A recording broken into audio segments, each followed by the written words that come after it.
ready to open up a big 4-game series with the leaders in the American League East, the New York Yankees. Yankees just 9-11 though in their last 20. The Blue Jays, of course, hot, coming off a great May and overall 20-10 in their last 30.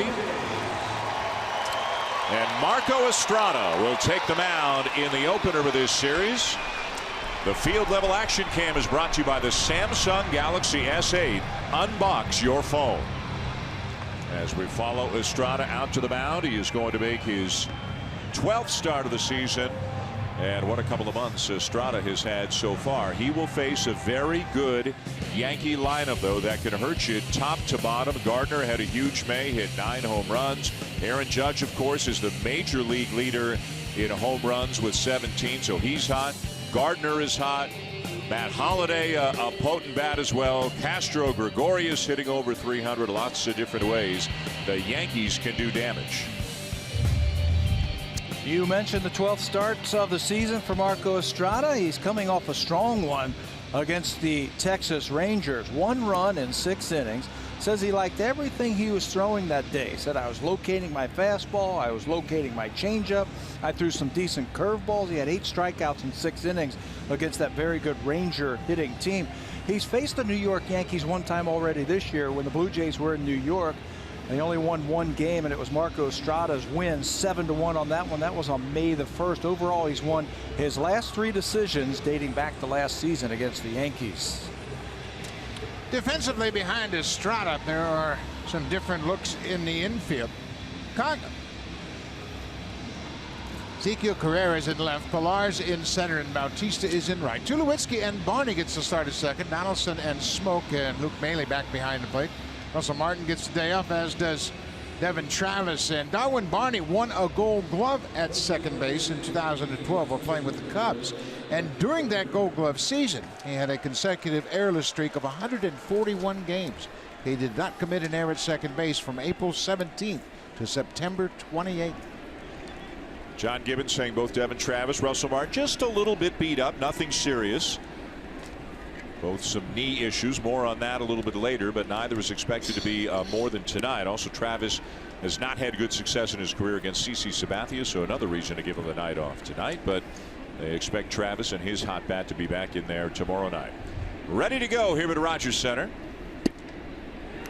And the first pitch fastball from Estrada is in for a called strike to Brett Gardner. What a difference a month makes for the Blue Jays after putting together that great May, and they've made up some ground. They are 5.5 back of the Yankees in the East. They are only 2 back of a wild card spot, and with a win tonight, improbably would move back to the 500 mark. But Gardner lines one down into the right field corner off the wall on a bounce. And Gardner, who, as we mentioned, had a huge May, starts off June with a double. He's got 11 home runs already this year. He's using his legs just a little bit more. He's not just slapping at the ball, he's actually turning on the ball this year, and that's what he gets. Fastball inside, he turns on that high fastball, short up the wall in right field. Another extra base hit for Brett Gardner.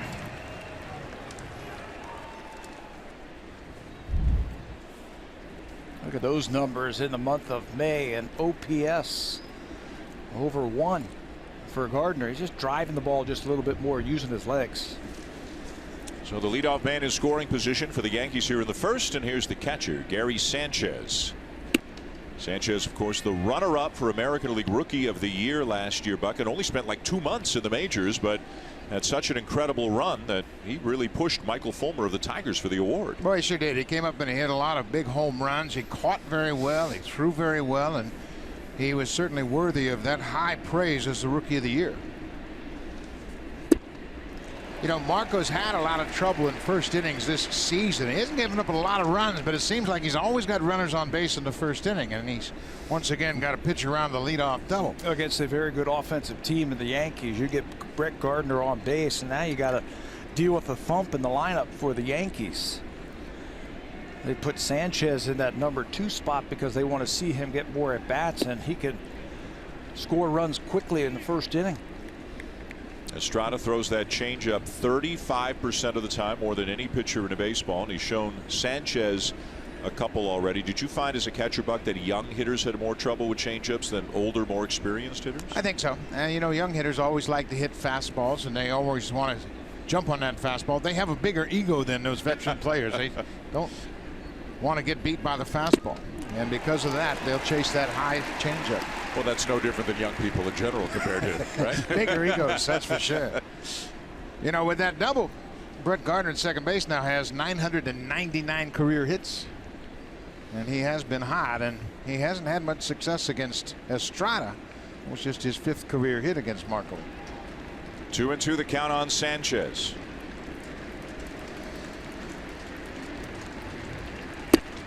Another changeup that just missed the outside corner, and the count is full. We mentioned Estrada with 78 strikeouts, and I talked about the scouting reports. I think the scouting reports have hurt the hitters more than helped them, because everybody looks for that changeup, and he's gotten a lot of called strike threes with his fastball. Everybody says, I don't want to get beat by his changeup. I know, like you mentioned, he throws it more than anybody in baseball, but I think they have been caught on the fastball quite a bit for the strikeouts, and he comes into this game 3rd in strikeouts. He's in the top 10 in strikeout percentage with the fastball. You wouldn't think that very much with Estrada, with everything else that he features. Fastball line to center. Pilar the catch, Gardner the tag, on his way to 3rd and in there. So here comes the guy that has been about as much as anybody the talk of baseball through the first 2 months of the season. A rookie outfielder, Aaron Judge, who leads the majors with 17 home runs, 6'7", 282, can hit a ball out of the ballpark, and probably doesn't get enough attention for things like defense and base running that he does pretty well, especially for a guy his size. He's very athletic for a guy his size. There are the numbers right there in his ranks in the American League. I think he might have got lost in the sauce over the last couple of years when you talk about all the great young players that the Yankees have had. Greg Bird, Gary Sanchez, Aaron Judge right there putting it all together this year. And a base hit into left field will give the Yankees an early lead. Judge didn't wait around to get that changeup. He jumped on that first pitch and hooks it right through the left side of the infield. That gives him 38 RBIs. And tell you what, anytime you give up a leadoff double, chances are you're going to give up a run. Well, you've got veteran hitters in that lineup for the Yankees, and there's no secrets when these two teams get together. Everybody knows everybody. This has been a problem over the last 4 games now. The Blue Jays giving up runs early in a game. It's 4 straight days they've given up a run in the first inning. So Judge in his first start in the 3 spot, singles, homer, run. And here's Matt Holliday. The lineup for the Yankees had been Holliday 3, Castro 4, Judge 5. Now Judge up to 3, Holliday to 4, Castro to 5. And you see Holliday in the box after Judge, and you think, boy, who is that guy? He doesn't look that big. And Holliday's he's a big dude, but standing next to Aaron Judge, even Holliday looks small. But what a pickup, what a signing he has been for the Yankees, between the white lines and in the clubhouse as well. Yeah, Matt's now 37 years old. He spent the first several years of his career in Colorado. Then people forget he played 8 years in St. Louis, and a terrific influence, as you mentioned, and on and off the field. And Troy Tulowitzki praises him as the guy that set him straight on how to be a big league ball player.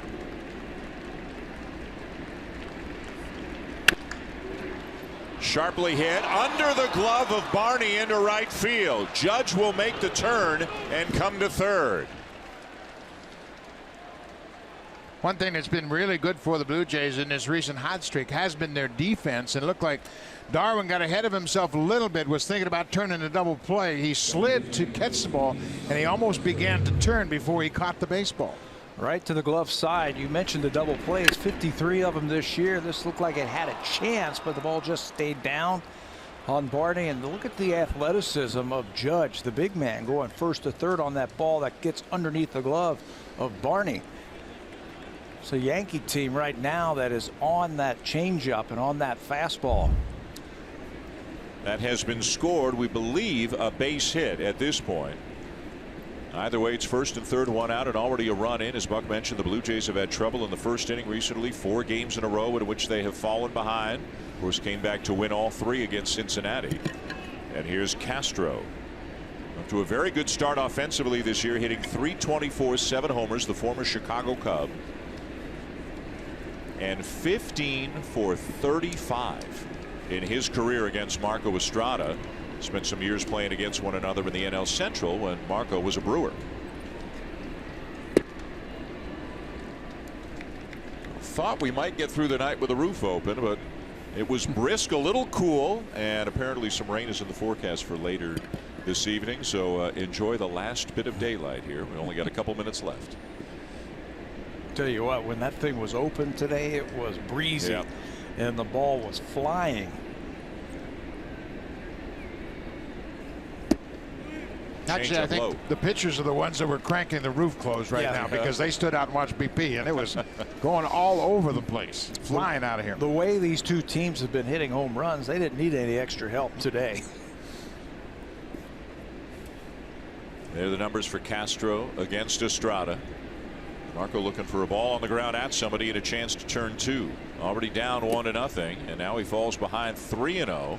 Throwing a lot of changeups, even more than he normally does here in the early going, with D.D. Gregorius waiting on deck.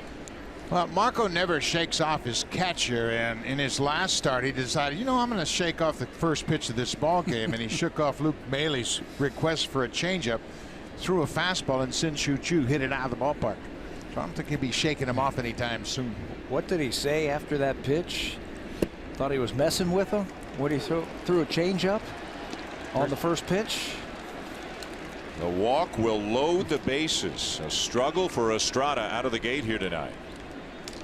Well, unfortunately, we have seen this before. Marco's aware of it, and he's just trying to mix things up, and it's just a matter of getting comfortable. And if he can get through this inning allowing just the 1 run, I think that'll be a real boost for him. He does a really good job of when something's not working, can't get his changeup over early, or they're starting to lay off of it. He has that ability to go with other pitches. Might see some curveballs or some cutters now. There's the curveball, but Gregorius takes it for ball 1. Peel down to third and no swing. Gregorius hitting .307. So the middle infielders, Castro and Gregorius, both over 300 on the season. Didi was not in the lineup last night when the team was in Baltimore. He got hit on the hand 2 nights ago and sat out yesterday's game.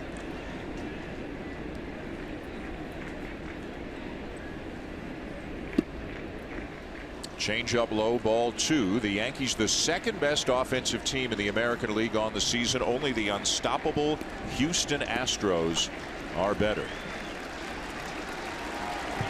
Now the crowd trying to do what it can to get behind Estrada. Maybe try to boost his confidence, help him out, help him execute a little bit here.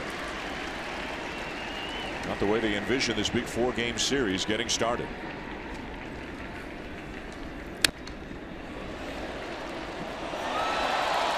Gregorius has 3 career home runs against Estrada, so you know you got to be concerned about that. And Marco has given up home runs in 5 straight games, so he's got to somehow try to fool Gregorius with an off-speed pitch here and get him to hit one on the ground.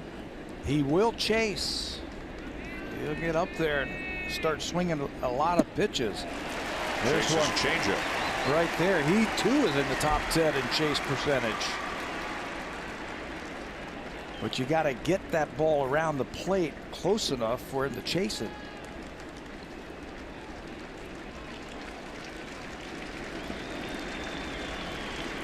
Big pitch coming here in the early going for Estrada in the Blue Jays. Got him. Another changeup, 2 down.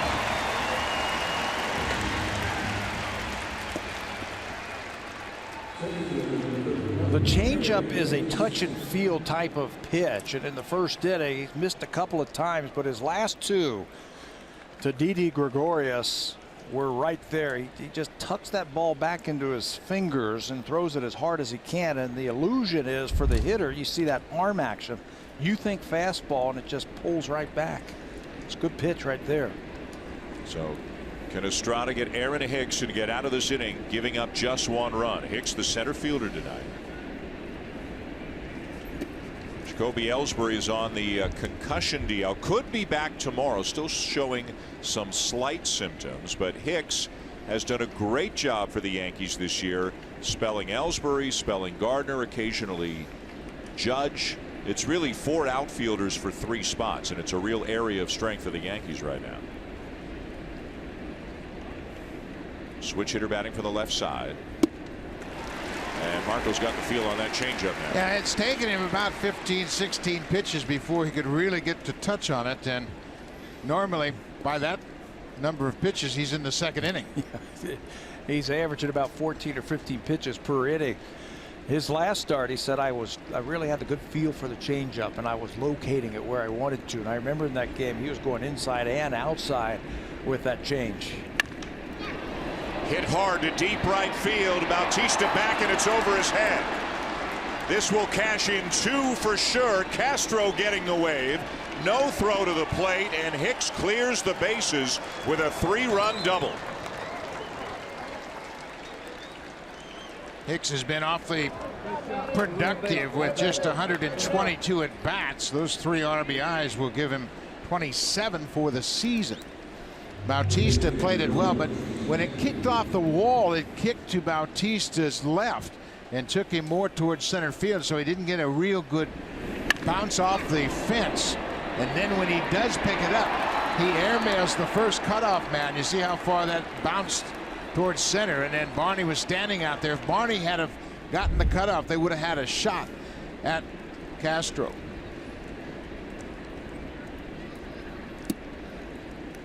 Chase Headley, the batter. A big hit for Aaron Hicks. A 3-run double with 2 down to open up a 4-0 lead for the Yankees here in the top of the first. Headley, a tale of 2 seasons. A great April and a very cold May, hitting just .232 overall. Another switch hitter in this Yankee lineup. They're not biting on that changeup. That's what Hicks hit, but it was right down the middle. If they see it low, they're letting it go.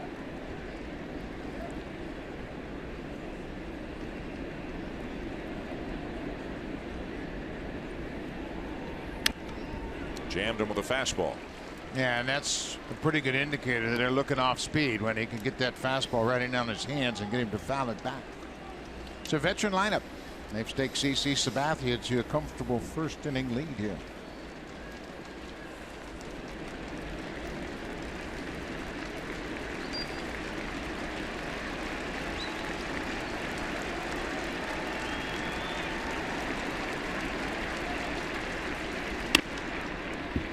You can see there late on that fastball. Now that's 92. That's very good velocity for Estrada, but kind of a very defensive swing there by Headley. Way late. Yeah. He is looking some kind of off-speed pitch. Maybe cut her in right now.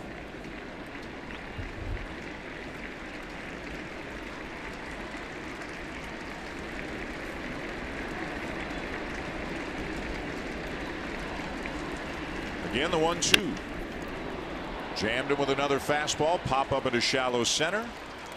And that'll end the inning. But a big inning it is, thanks to Aaron Hicks.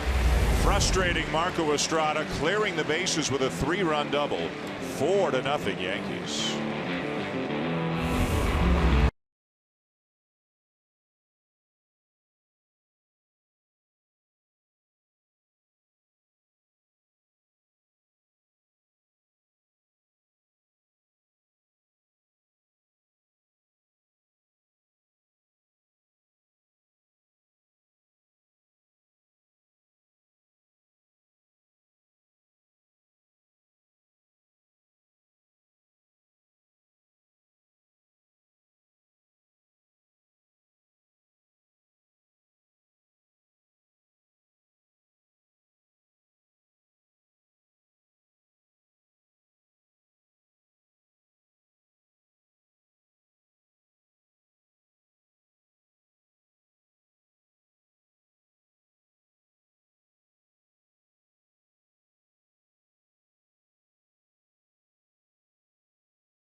Goes and talks to Luke Maile, and as you say, Buck, the catcher's the one calling literally every single pitch in an Estrada start, so he wants to talk it over with Maile. Yeah, man, Pete just wanted to find out about the sequence, and Maile just kind of made that change-up motion like it wasn't really locating early. A look now at the Blue Jay lineup tonight, including a very, very hot Jose Bautista, one of the big reasons the Blue Jays have had this resurgence in the last 4 weeks or so, and you could say the same. A little bit more quietly getting overshadowed by the likes of Bautista and Travis, but Kendrys Morales has been very hot as well. A lot of extra base hits and driving in some runs. They will face CC Sabathia, 11th start of the season for Sabathia, working on his regular 4 days of rest. Has won his last 3 starts, allowing a total of 4 runs, 3 of them earned. This is his first 3-game win streak since 2013. He beat Oakland with a season-high 9 strikeouts. Kevin Pillar will lead it off for the Blue Jays. Didn't get the start in yesterday's game. Back in there in the leadoff spot here tonight to open up this series with the Yankees. Josh Donaldson, Jose Bautista coming up here in the bottom of the first as well. Breaking ball slammed down to third. Backhanded stop Headley. Low throw dug out by Carter for out number 1. Let's take a look at the Yankees defensively, how they set up. Brett Gardner is in left, Aaron Hicks in center, and Aaron Judge is in right. Chase Headley, he's committed 9 errors this season at third base. Gregorius and Castro up the middle. Carter makes his 28th start at first, and Gary Sanchez is behind the plate. But Aaron Hicks has been a very valuable player for this Yankee team because he's made 18 starts in center and 32 starts in the outfield overall. He can play all 3 outfield positions and plays them very well. Here's Josh Donaldson. And the breaking ball in there for a strike. Donaldson becoming one of the few to hit a home run into the 5th deck here at Rogers Center. Haven't been all that many of those. And what a difference having him back in the lineup makes. Absolutely. He's the 9th Blue Jay to hit a home run in the 500 level, and Pat, he's made some slight adjustments that's helped him out recently as well. Yeah, that high fastball, he stayed right through it. He's not cutting his swing off like he was earlier in the season. He's going through. You see how he finished right there high? He can cut it off, stay high. That's what Brooke Jacoby's been working with him on in the cages. Finish your swing. Don't cut it off. I'll tell you what, that was a beautiful swing on that high fastball that he hit into the 5th deck. Asked him before the game, did you think it had a chance to wind up there? And as he's called for a swing there by first base umpire Adrian Johnson. So Donaldson doesn't argue. He strikes out 2 down. You know, we mentioned that CC Sabathia has won his last 3 games. It's been a simple formula for the big left-hander. He's been using that cutter, and he's been using it inside against the right-handers. He said that's a simple formula. If I can get that cutter inside to the righties, it's going to open up everything else on the outside part of the plate. My 4-seam fastball, my changeup, and that's what got Josh Donaldson there. So now Jose Bautista, 9 home runs and a slugging percentage of over .640 in the month of May, and the average up to .251, 10 homers, 28 RBIs overall. A lot of experience against CC Sabathia, but not a lot of success against the big lefty. Jose 6 for 42 in his career against Sabathia with 1 home run. Sabathia been around a long time, won the Cy Young Award 10 years ago with Cleveland. Was a whole different kind of pitcher back then. That was a legit power lefty back in his younger years. Yeah, he threw 97 miles an hour, and he had a great fastball, and it got on you quickly because of his delivery. Got a very smooth delivery, and that ball really jumped out of his hand. And now he's kind of morphed into a finesse guy with a good cutter, just moves it around. He's pitching very well. He'll pitch up there with that fastball. That cutter, he'll throw into righties, but he'll throw it up, and it looks very tempting to swing at. With the strikeout of Donaldson, it moves into 21st, or a tie for 21st on the all-time list with Frank Tanana. And Tabby, you were drawing an interesting comparison between Sabathia and Tanana earlier. Well, they were both power pitchers when they were youngsters with a lot of strikeouts. You could just rear back and just throw it as hard as you want to and get it by them. Now, as they've gotten older, they've had to learn how to pitch.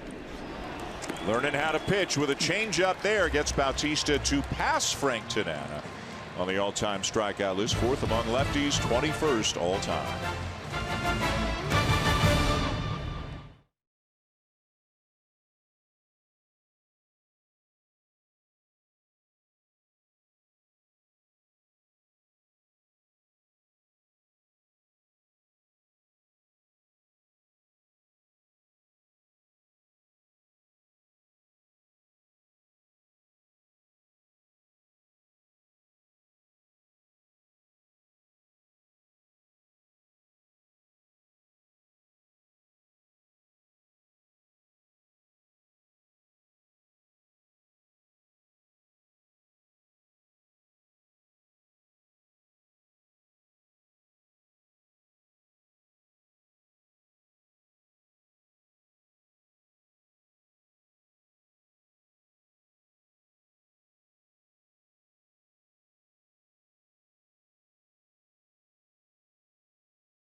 season, 10.2, which is a far cry from 6.4 just 2 seasons ago. Now, we know he's a finesse pitcher, a pitch-to-contact kind of guy, but he already came to tonight's ball game with 78 strikeouts. So why the increase in punch-outs? Well, pitching coach Pete Walker told me, first and foremost, his back is 100%, and his velocity, as we've noted many times in the broadcast, is up to 91, sometimes 92 miles per hour. That's as good as Estrada has thrown a baseball from a velocity standpoint. Walker believes that uptick in velo just enhances his changeup that much more. And on top of that, Dan, Estrada's command and confidence at an all-time high. He feels he can make a pitch at any time in the count.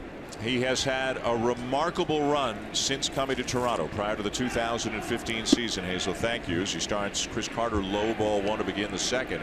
4-0 Yankees. Aaron Hicks with a 2-out bases loaded double to score 3 in the first after it looked like Marco might get out of it, giving up just 1 run.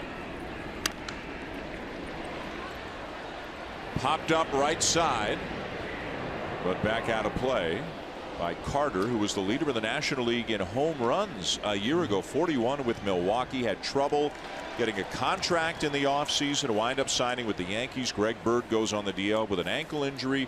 Carter gets more playing time, but the production just has not been there. It's really interesting. He is batting 9th in this Yankee lineup. The last time a reigning home run champ hit 9th, it was with the Yankees as well. Andrew Jones in May of 2011 hit 9th as the reigning home run champ. Doesn't happen very often. No. Greg Bird, by the way, expected to begin a rehab assignment tonight. But if the Yankees are still in it in the summer, wouldn't be a shocker if they went out and tried to get a little help at first base. Well, he's got to start hitting because the Austin kid is getting better. Tyler Austin, yep, is getting better. Greg Bird is getting better. And if they don't get some production, home runs, RBIs, forget about the batting average. Chris Carter's not going to hit for high batting average. They want some production. Yeah, they signed him to a $3 million one-year contract, and for the Yankees, that's just like a fancy cocktail party. They'll just slough that off and say, okay, we'll bring up one of these rookies who's making $500,000. But yeah, he's got to hit, and you know it. 0 for his last 13. 2-2 again. Changeup, swing and a miss, 1 down. It's absolutely remarkable how Estrada has been able to make adjustments mid-game, and he had a rough first inning, but chances are, and we've seen him do this all season long, once he gets past the first inning, he pretty much settles in. He starts figuring things out. He'll pick up a second strikeout. That gives him 80 now. You were just talking about strikeouts before the month of June, 3rd all time in Blue Jay history. Only Roger Clemens and Ricky Romero had more strikeouts before June 1st than Marco Estrada. There are so many remarkable numbers. Since he's come to the Blue Jays, he's got the best opponent's batting average in the American League at 207, and it's not even close. Justin Verlander is second at 219. Brett Gardner got it started with a double in the first for the Yankees.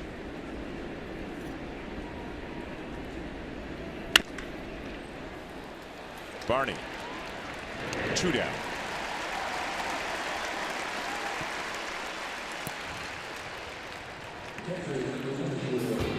I don't think many people would guess this. No, not at all. Outside Toronto, anyway. Outside of Toronto, for sure. But he doesn't get the respect he's deserved for the way he has pitched. And when you see how dominant he has been over those 2 seasons, he's in a class that includes just 3 guys for consecutive seasons of that low batting average. Pedro Martinez and Nolan Ryan.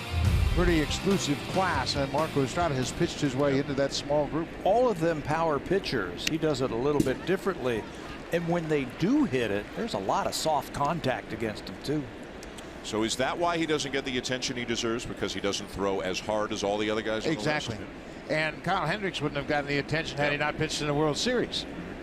So, yeah, you know what? And next week during the draft, there aren't going to be a lot of Marco Estradas drafted in the first few rounds.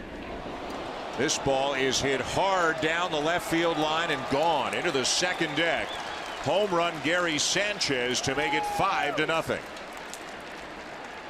Now, he mentioned the home runs have been a problem for him. That's 6 straight starts now when he's just surrendered a home run.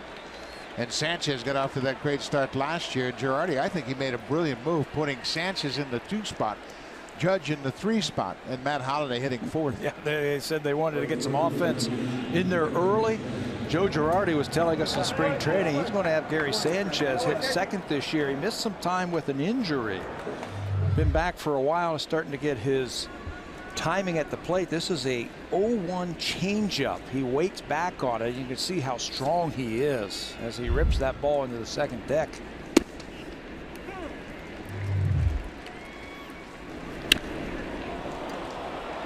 Short and powerful.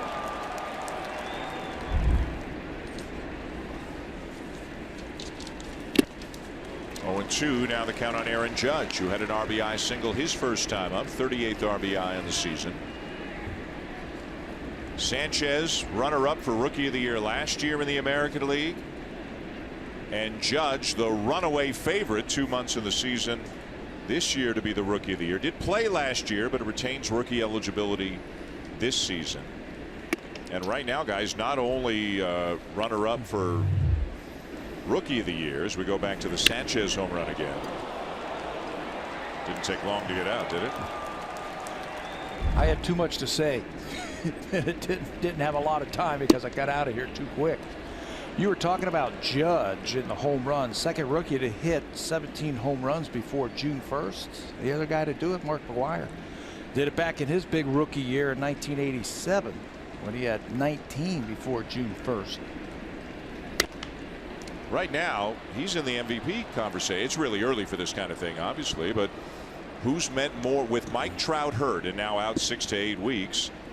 Who's meant more to their team than Aaron Judge has? Yeah, and he certainly has erased all the concerns about this being a rebuilding season. The Yankees are going to have to be patient with their young players. All of a sudden, Joe Girardi's got a number 3 hitter that's got power, hitting over 300. And he's a rookie. And I like, excuse me, Dan, what he has said when people have started that conversation like you just did, MVP. Aaron Judge is saying, I don't care about any of that right now. I just want to start winning ball games. And he's sincere when he says that, right? Yeah. Yes, he is. Yeah. 3-2. Changeup misses high. Second walk given up by Estrada. That's a big improvement in Judge's approach this year. Last year he had 84 at-bats and he struck out 42 times. And he was chasing everything. And we see a lot of kids do that when they come up. They think, man, big league pitching, I got to hit tough pitches. No, you don't. You got to hit the same pitches you hit down in the minor leagues. They got to be strikes. They got to be over the plate. He was swinging at everything. They had a lot of holes in his swing. Not this year. Here's Matt Holliday. Another big play when you look back at the first inning was the ball that Holliday hit to the left of Darwin Barney. Barney 3-4 steps to his left, just got a tick of the ball, just got a piece of it, but it rolled under his glove into right field. And instead of a ground out that would have gotten 1, maybe 2, it wound up a base hit. And as the inning developed, it eventually gave Hicks a chance to come up, and he cleared the bases. It was not an easy play for Barney, but you could see from his reaction it was one he felt he should have made.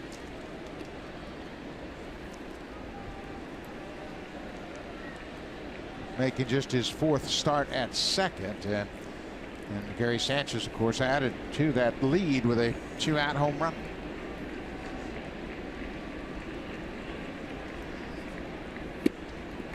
One and two on Holiday.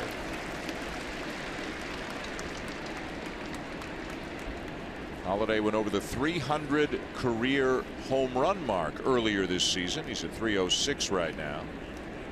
He had some enormous years in Colorado in the first part of his career.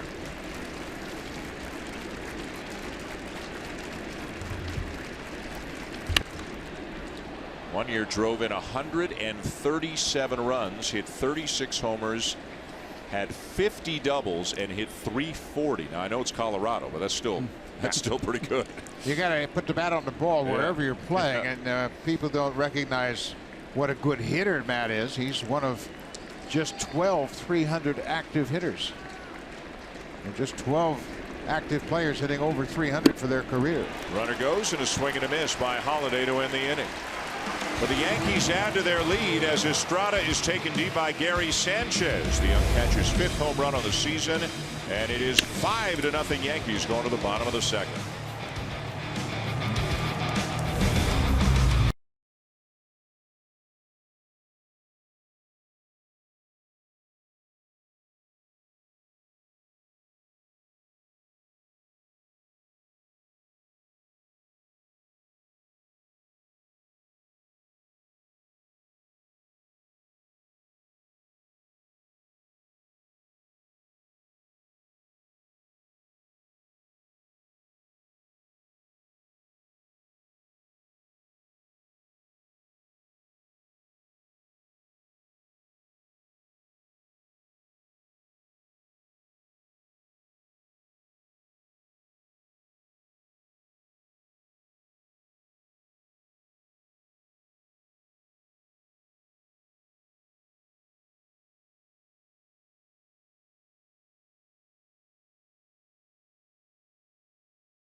Blue Jays on Sportsnet.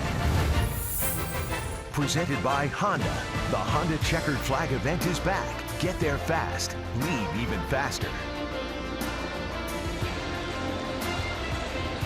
Going to the bottom of the 2nd at Rogers Center. Dan Schulman, Buck Martinez, Pat Tabler, Hazel May. It is a 5-0 lead for the Yankees.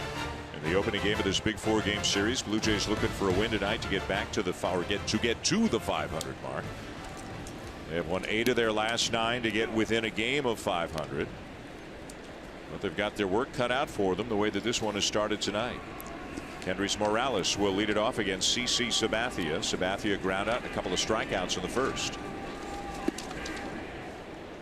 There's that cutter right there from Sabathia that he said he'll use against right-handed batters.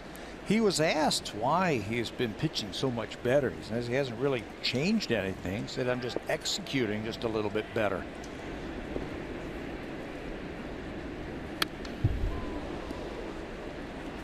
Masahiro Tanaka, who came into the season with good reason expected to be the ace of the Yankees, has had a real up and down season, and recently it's been a lot more down than up. He is not pitching well right now. Gave up 7 earned runs last night in his last start. But they've got the Blue Jays will see Michael Pineda, who's having a very good year. Luis Severino, 23-year-old flamethrower, who's having a very good year. And also a lefty rookie, Jordan Montgomery, to round out this series. Montgomery really complements this pitching staff because he's not overpowering by any means. He's got good curveball, nice changeup, but when you have the power of Tanaka, Severino, and then you have CC Sabathia's experience, Montgomery's a nice changeup. Morales aboard on a leadoff base hit. Gives us a chance to get an update with Jamie Campbell.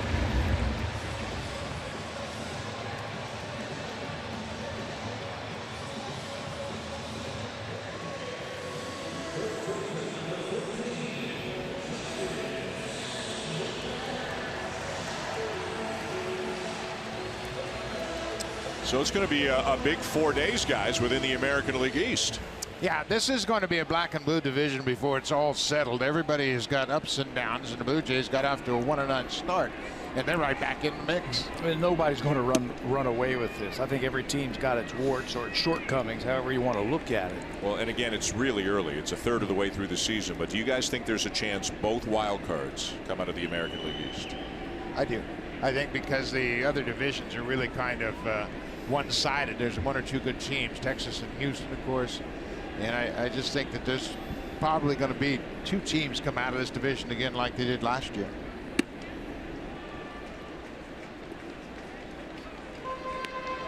Tell you what, they beat up on each other all summer long. 19 games within your division. It's a grind. Yep. Blue Jays have won the season series against New York for the last 2 seasons, but the Blue Jays' kryptonite in this division, the Tampa Bay Rays. Yep, year after year, it seems. 2-1 now, the count on Smoak. Now, Smoak hasn't had many at-bats lately against left-handed pitching, but he got off to a great start this season batting against lefties. He's hitting .394 with 4 home runs against the lefties. In the top 10 in the American League in home runs and RBIs. 2-2. Just a little bit more quieter at the plate this year. He doesn't have a lot of that high leg kick and a lot of movement within that batter's box. He's very still,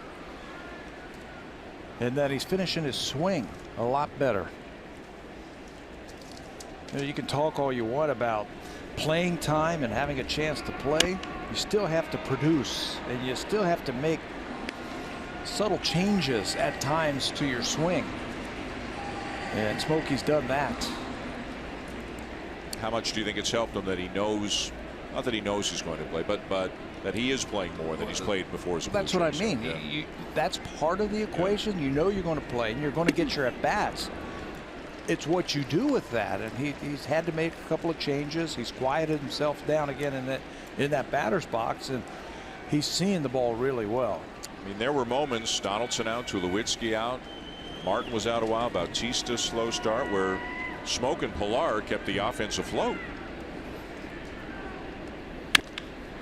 Up the middle and through, a base hit. Morales up to second.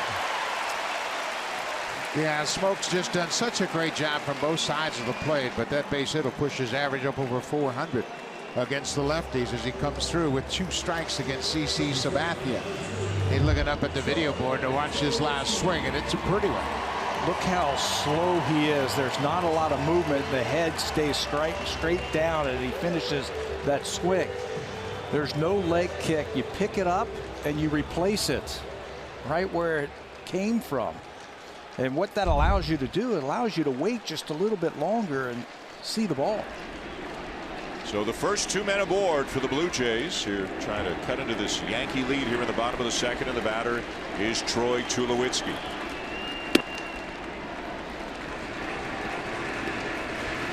Tulo hitting .254, a couple of homers, 14 RBIs in limited at-bats, missing a lot of time with a hamstring injury. Came back hitting in the 7 spot in the lineup. Hitting 6 tonight. Russell Martin is not in there. Luke Maile doing the catching, so Tulowitzki slides up a spot.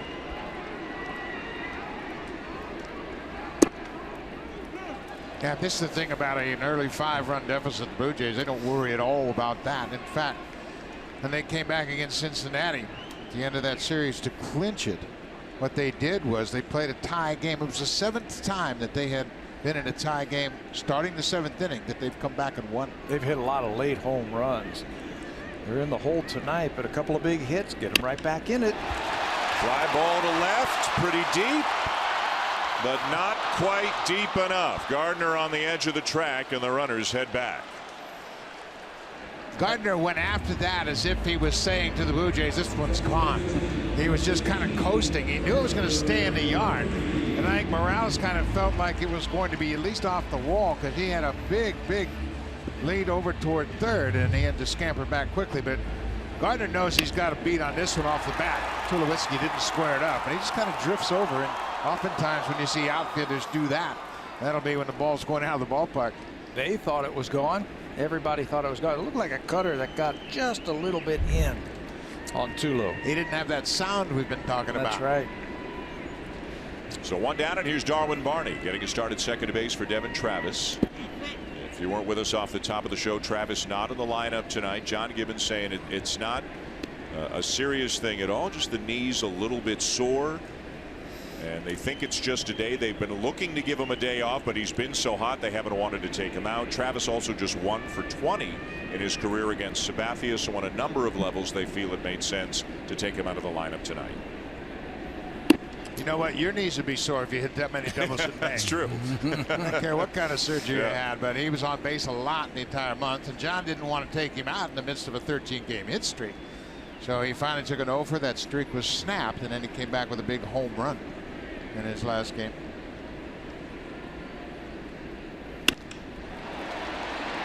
To right center field, and Hicks is there, 2 down. Beauty Tone, Canada's color experts, available exclusively at home hardware and building center locations. CC Sabathia battling back here after back-to-back base hits by Morales and Smoak to open up the inning. He gets Tulowitzki and Barney on fly balls, and now will face Ezekiel Carrera, who, the way the roster is right now, he's a regular. Chris Coughlin is the 4th outfielder, but also a left-handed batter like Carrera is, but Carrera getting a lot of playing time. If he wasn't hurt, Steve Pearce, this would be his at bat right here. Pearce has made a living off of left-handed pitching. And who knows what might have been for Anthony Alford if he hadn't gotten hurt. But for now, it's Carrera. Anthony had his surgery yesterday, from what I understand, and all went well. Tell you, I think a guy that's going to come into the picture before too long is Dalton Pompey. He's played back-to-back games down in Dunedin. He got a hit last night. He is 4 for 8 so far.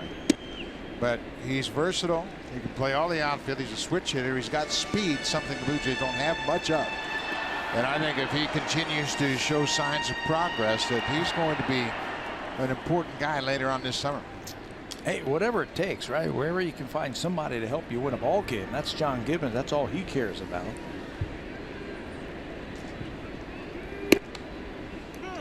Borderline strike, 2-1 on Carrera.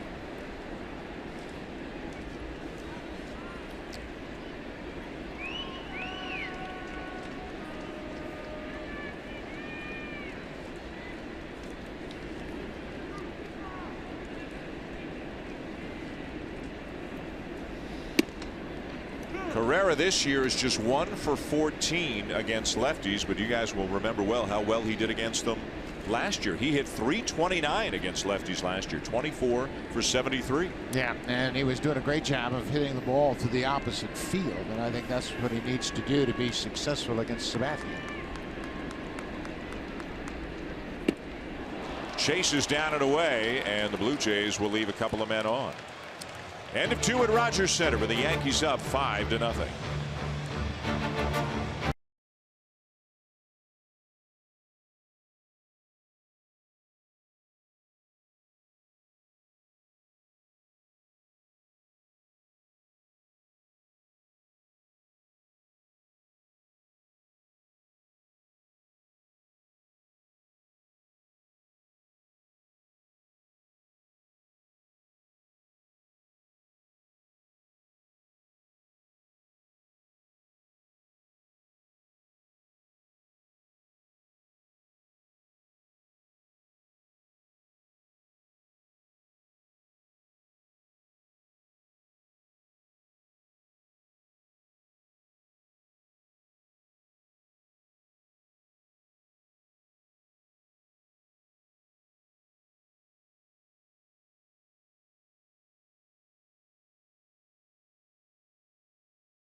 tomorrow night right here on the network. It's the Jays Care broadcast auction presented by TD. It'll take place during Sportsnet's broadcast on Friday, June 2nd, hosted by Ivanka Osmak. 10 unique Blue Jays and sport experiences and packages are up for bids. Visit bluejays.com/broadcast auction to see a list of all the prizes available. All funds will help Jays Care level the playing field for over 65,000 children and youth across Canada in 2017. We are all looking forward to that, Dan. We sure are, Hazel. Thank you. Ivanka will be here at Rogers Center. I think Gate 8 is the location where she is, and we'll be helping out all night long on the telecast, telling you about the auction items. You can bid on them if you're here at the ballpark. You can bid on them by phone if you're watching on television. And one of the prizes, and I know this caught the ear of Mr. Tabler, who is a well-known college basketball fan, is a trip to North Carolina, to the state of North Carolina, specifically to Durham, North Carolina, to see the Duke Blue Devils play the North Carolina Tar Heels at Cameron Indoor Stadium. So whoever's going to win that one, you might have to fend off Tabby in your bidding. Do you want my credit card number now? I have your credit card number. We decided to make this easier on everybody. When we were down at dinner before in the media dining room, I just took it. Okay. So well, that's fine. Just put in any number, Dan. Put in any number because I want it. It's a beautiful place. I was there with you, and Wake Forest played. That's right. Duke. That's right. It's just one of many. I think Hazel said 10 terrific packages. Another one is going to see the Blue Jays play at Wrigley Field later this summer. How much fun will that be? I think we were there when Shane Battier was playing. I think. Boy, we're getting old, aren't we? Yeah, that was a long time ago. Do not date yourself, gentlemen. We took a propeller airplane there.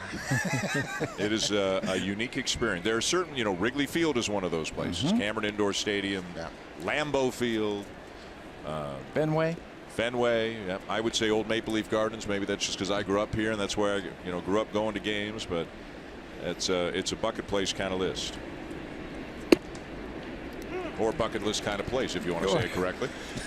You just can't wait till tomorrow. Can you bid on that? Can I? You're going to be there, aren't you? I'm going to be there anyway. So it doesn't matter. Here's Didi Gregorius.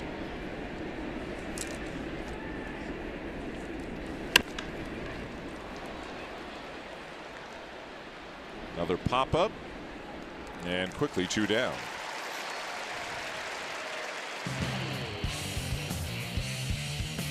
Hit a home run with any project this season. Home Hardware, proud sponsor of the Toronto Blue Jays. Top of the third, game 1 of 4 between the Yankees and the Blue Jays. So the Yankees with 4 in the first, another in the second, up 5-0. Here's Aaron Hicks. He's got the biggest hit of the game. 2 out, 3-run double back in the first inning. I remember seeing some quotes from Hicks in spring training. This guy's always been a good player. High draft pick for Minnesota. Thought they stole him from the Twins in that trade for one of their catchers, John Ryan Murphy. And he was saying in spring training, if I can get some at bats, I know I can contribute to this team. But I need some of those consistent at bats. But when you're a 4th outfielder, that is tough to do. What he has going for him is there's been some injuries and some problems in that outfield for the Yankees, and he's getting some solid at bats. Plus, he's a switch hitter. He's such an asset to this team. And the Yankees have always done a great job of collecting switch hitters. It really helps the manager. It's as if you have 2 or 3 extra players. So instead of having a 40 or 25-man roster, you got 26, 27, maybe 28. You know what the Yankees are good at? Recognizing players in other organizations and then trading for them. Other organizations giving up on them, and then they put on the pinstripes and they become a different type of player. And the Yankees have a lot of baseball people, and they're old-time baseball people, and they'll go see a player in a situation and say, this guy's got promise, he's got potential, and he just needs a change of scenery. And Joe Girardi, of course, longtime player for the Yankees, longtime manager for the Yankees. There's something about that Yankee uniform that brings out the best in many players. Is it the player or is it the uniform? I think it's the collection of players that they bring together. And it goes back to Girardi in his playing days when he came from Chicago, the Cubs. Everybody in New York went, why are we getting Joe Girardi from the lowly Cubs? Don Zimmer said, because he's a winner. Zimmer was with Torre, and of course Zimmer had a lot to do with Torre and the Yankees acquiring Joe Girardi as a player, and then Girardi came over and became part of that great World Series run that they had. Now there are some guys who the Yankees pick up and they get eaten up by New York. That's happened before, where they just couldn't handle it. But the majority of them, they go to New York and they become great players. 3-2. And a base hit into right field. Hicks is 2 for 2.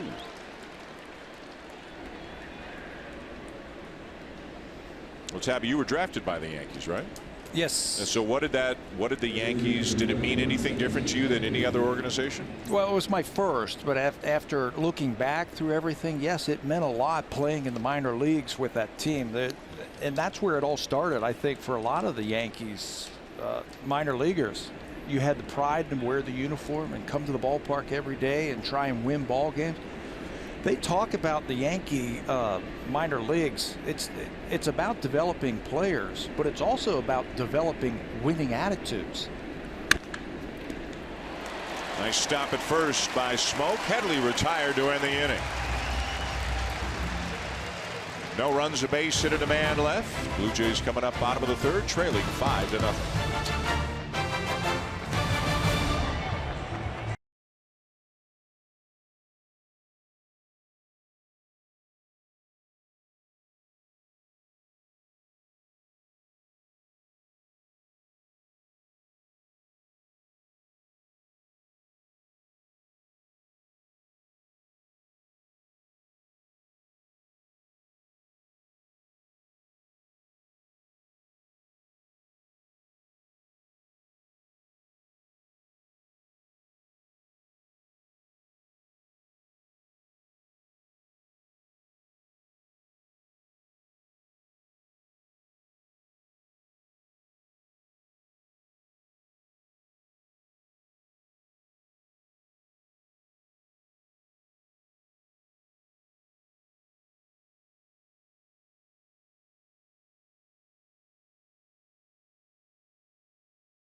Guests from one of TD's community partners.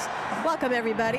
And don't forget, Game 3 of the Stanley Cup Final goes Saturday night. It's the Predators and Penguins at 7:30 Eastern, 4:30 Pacific time on CBC and Sportsnet Pittsburgh with a 2-0 lead, and Dan PK Subban coming out and guaranteeing Nashville a win in that Game 3. We will find out. Well, that's kind of a PK Subban thing to do. He's not shy with an opinion. See if the Predators going to make a series of it. As Luke Maile leads off the bottom of the third for the Blue Jays. Maile with a big 2-run homer yesterday to tie the game. Eventually the Blue Jays went on and won 5-4. Nervous ninth. Maile is from Edgewood, Kentucky. And judging from the conversation he and Tabby were having before the game, I'm guessing you know exactly where. Do you know where Edgewood, Kentucky is? Yes, it's in Kentucky. But you described him as a Covington, Kentucky guy. He grew up in Covington? He went to high school in Covington, Covington Catholic. Which is just across the river from you? Just across the river. Yeah. You've been to Covington before. Yes, I have. You've flown into Covington? I have driven through, flown into, and stayed in Covington. Well, Maile had a nice tribute paid to his and his family by Marty Brennaman, a longtime voice of the Reds, when he gave Luke a shout out to everybody back home in Cincinnati during that Reds series. A lot of his friends taped his home run in the home run call by Marty Brennaman. And Marty's a Hall of Famer. And he said, my phone was blowing up after the game yesterday of all of his friends sending him the call of the Hall of Famer in his home run. You know, I think we always assume that once you're you know, we, the people who didn't play, always assume that once you're a big leaguer, nothing can be really cool. That's really cool. Oh, it's very cool. I mean, that's kind of a goosebumpy kind of thing for a kid, because he probably grew up listening to Marty Brennaman as a little kid. He right? did. He was calling him Mr. Brennaman the other day when we were talking with him, and he grew up listening to the Big Red Machine, the Reds, and Marty Brennaman, the whole thing, and it was a thrill for him, he said, to meet Marty and then to have him call his home run. It's a big thrill. It reminded me of Derek Jeter having Bob Shepard call his name at Yankee Stadium. Yep. Legendary PA announcer at Yankee Stadium for decades, really. Sabathia 3 strikeouts through 2 innings. As Maile fights one off right side back into the seats. Luke's got a powerful swing, but his timing is off a bit, and Jacoby's kind of been working with him, trying to get things ironed out. That's just 4 hits all season long. Yeah, trying to get him to start his swing a little bit early, jamming himself, he feels at times. And strike 3 called right at the top of the zone.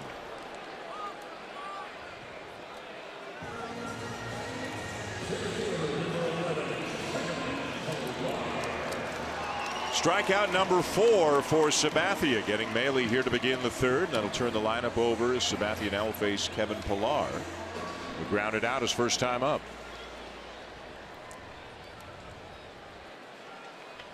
Pillar has cooled off some in recent days. 2 for 21 coming into this game, so now 2 for his last 22, and hitting .275 on the season.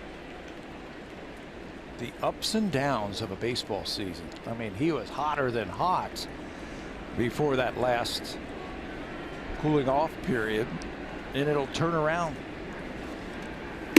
That's the difference between a young player and a veteran player. A veteran player knows it's going to eventually turn around because they've done it so many times. Young players, and I'm not saying Kevin Pillar is a young player anymore, but young players, when they go into a slump, what do they think of? Am I ever going to get another hit? Judge ranging back, 2 down. Pillar's had a couple of tough line drives caught on him. He had one in the Texas series where Hoying made a crutch up against the wall. It could have been extra bases, and with that fly out to right, he is now 0 for his last 13. But that's what it is. You see everybody encouraging you, say, hey man, keep swinging it. You hit that one good. And players don't want to hear that. No, they don't want to hear that you hit it good. They want to see a base hit. But that's the first step of getting it going again. Start hitting the ball a little bit more solid. Josh Donaldson takes outside, ball 1.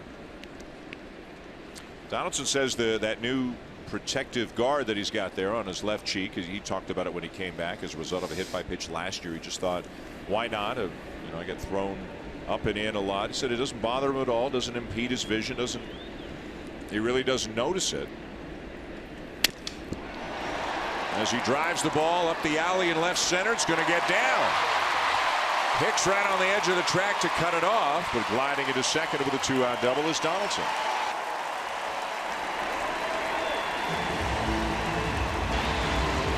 It sounded like Josh Donaldson might have broke his bat on that ball. I think he hit it off the end of the bat, and it created an interesting spin.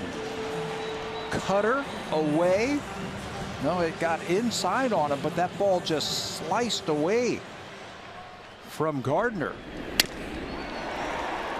Sounds like it broke his bat, but it sliced away from Gardner. He can't get it. Hicks was playing deep, cutting that ball off.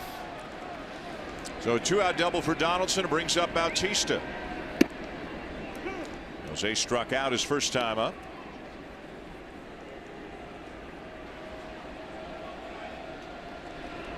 Yankees up 5-0. Blue Jays looking to start chipping away here in the bottom of the 3rd.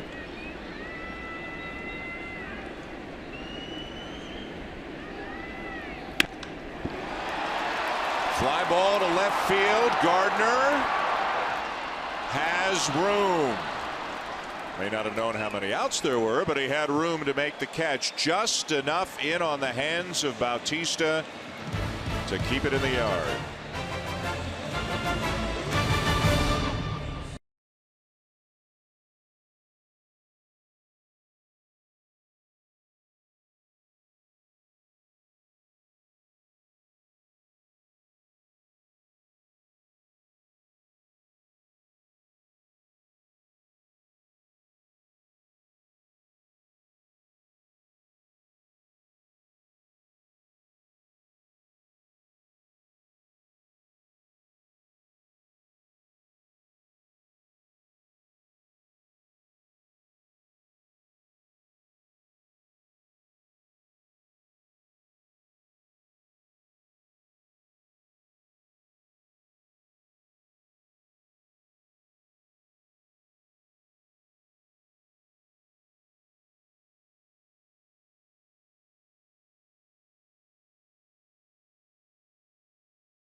With the MLB.com @bat mobile app. Stay connected to the game's best players all season long with Game Day, live game video highlights, radio broadcasts, stats, news, and more. Download MLB.com @bat today. It's your #1 app for live baseball. Dan. Happy birthday to this young Blue Jays fan, hoping for a win here tonight. Yankees, though, trying to spoil her party. They're up 5-0 as we go to the top of the 4th. Chris Carter takes a little bit outside. Ball 1 for Marco Estrada. 4 in the first, 1 in the second. Carter struck out in his first at bat.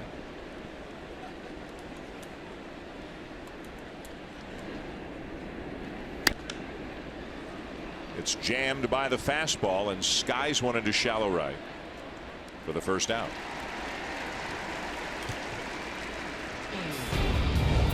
Super Slow-Mo Cam. Brought to you by the Samsung QLED, the next innovation in TV.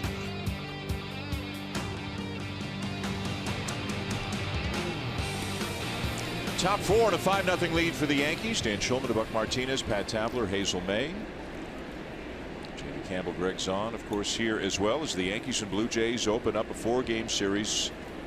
Lots going on in the American League East with the Orioles and the Red Sox opening up a 4-game series tonight as well. And right now Boston is trailing Baltimore. The Orioles are up 3-1 in the bottom of the 4th. Chris Davis has added a home run, so adds a run to the Baltimore lead. They are now up 3-1 on the Red Sox. All of their runs coming on home runs. What's new for Baltimore? For Davis, his 12th. Earlier on, Mark Trumbo hit his 8th. Those home runs coming off Eduardo Rodriguez. Kind of a light schedule. 8 games on this Thursday around the major leagues, and 4 of them in fact were day games. 4 finals already. And Gardner is at it again, his 2nd hit of the night and career hit number 1,000.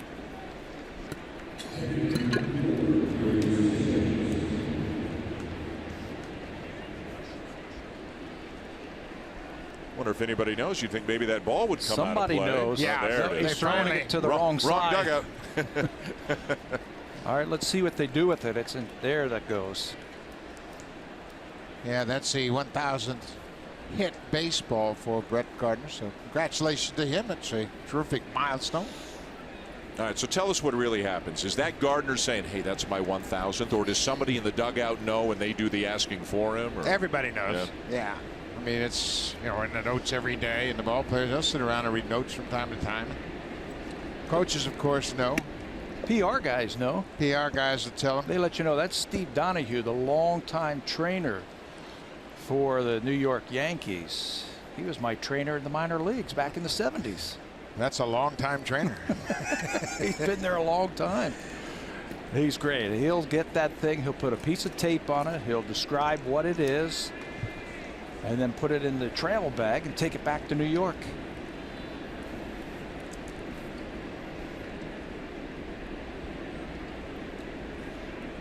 So a nice milestone for Brett Gardner, career hit number 1,000.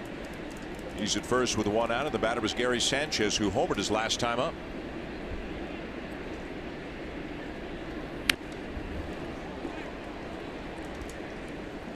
I thought it was a stroke of genius. Joe Girardi telling us in spring training they're going to put Gary Sanchez second. The plan was Sanchez was going to hit second, Greg Bird was going to hit third, and Matt Holliday was going to hit fourth. Righty, lefty, righty, making it very tough on the opposition's manager. But he's in a great place. He's going to get a lot of fastball. He's a good fastball hitter. Well, and too, at that time in the spring, Aaron Judge wasn't even in the conversation. He wasn't even on the team. Hadn't made the team until late in the spring, and they had some talks and said, hey, man, you need to get things going here. And start swinging the bat, and boy, did he ever. He made the team, and now he's on a historic pace. He started off, when he made the team at the beginning of the year, he started off hitting 8th a lot. Then he moved up to 7, 6, 5, and now he's up to 3 just as of tonight. Now, that goes back to the old saying that the managers don't make up the lineup, the players do. So you're going to hit according to what you're doing on the field, and that's generally what happens. It'd be crazy if he doesn't hit him up in the lineup. And one of the reasons why he's hitting third, he was saying today, Joe was saying, I want this guy to hit in the first inning. That's a good pitch. Estrada didn't get to call. You know, that's why a lot of pitchers have abandoned the curveball and gone to cutters and sliders, because the strike zone has gotten shorter. It's not as tall as it once was, and everybody used to throw that big overhand curveball because you could oftentimes get a high strike with it, but it was a higher percentage pitch when the strike zone was called by the book definition. Well, if PitchCast says that number 4 right there hit and it was high enough, you would think, even if it was a little low, that the curveball where it crossed, it would have been able to be called a strike. At some point in its path to the catcher's glove, it was a strike. Estrada now at 75 pitches as he works here in the 4th. 2-2 again. Changeup hit a ton down the left field line. Fair or foul? It is fair. Another home run for Sanchez, his second of the night. Marco wanted that curveball for strike 3, and you could see why. Shaking his head, he threw him another changeup and he elevated it. Sanchez sat back. He sat back, recognized it out of his hand immediately, and he's got plenty of power.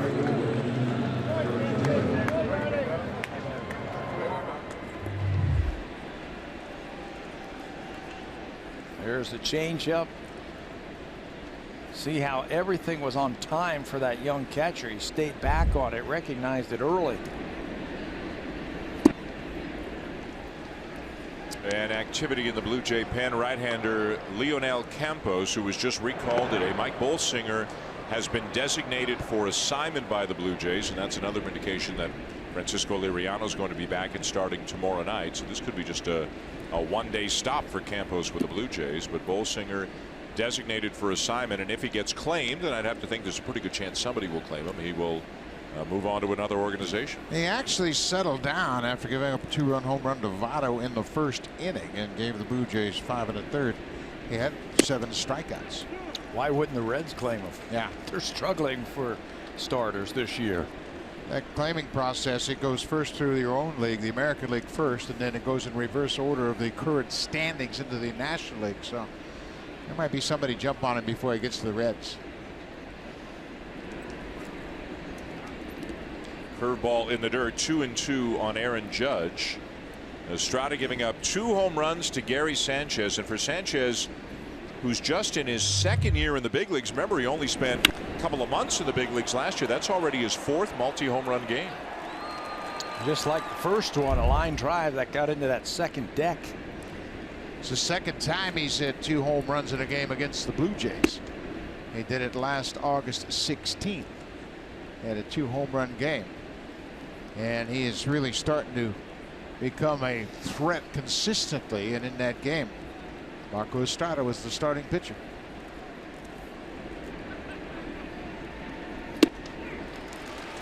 Estrada gets Judge. 4th strikeout of the night. He's not afraid to throw that changeup anytime in the count. 3-2, and he's going to drop it on Aaron Judge. Messes up his timing just a little bit. 4th strikeout, like you mentioned, all swinging. Yankees have been looking for that changeup tonight. Matt Holliday, the batter. He struck out his last time up, and Estrada starts him with a curveball for a strike. Same pitch he threw to Sanchez. It was called a ball, and it kept Sanchez's bat alive, and then he eventually would hit a home run.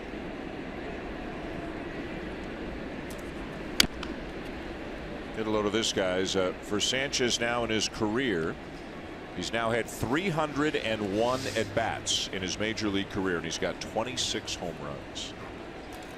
With him and Judge, they appear to have a couple of terrific building blocks. Time to go back to the drawing board and come up with a new game plan for Gary Sanchez.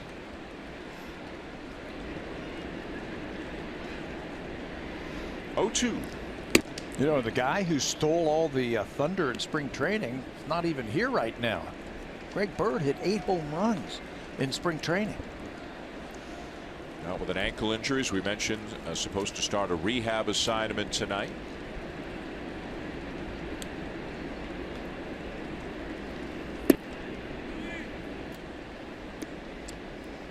It has really been a struggle for Estrada from the outset.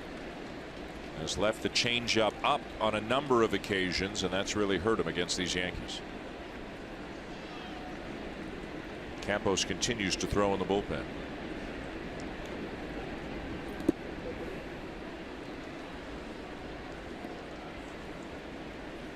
Marco has been a terrific model of consistency for the Blue Jays this season. This is 10th start. He has pitched 8 times, going 6 or more innings for the Blue Jays, and this might be one of those times he can't make it through 6.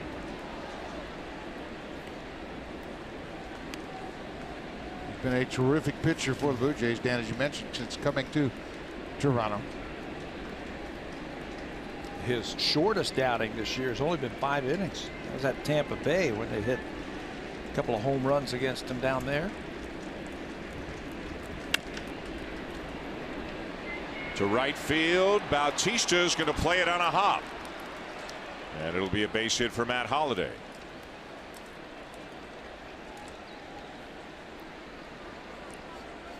And here comes John Gibbons. So that is going to be all. Estrada will go just 3 2/3. He'll surrender 9 hits tonight, a couple of homers, 7 runs so far. Just not his night, as the Yankees hit him hard.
Is over here in the 4th inning, and the main culprit has been Gary Sanchez. He homered earlier, and now here in the 4th inning he does it again with a long drive. The super slow-mo replay is powered by the Samsung QLED, the next innovation in TV. So a couple of home runs for Sanchez to left field, 1 in the 2nd, 1 in the 4th, and the Blue Jays have to go to the bullpen early.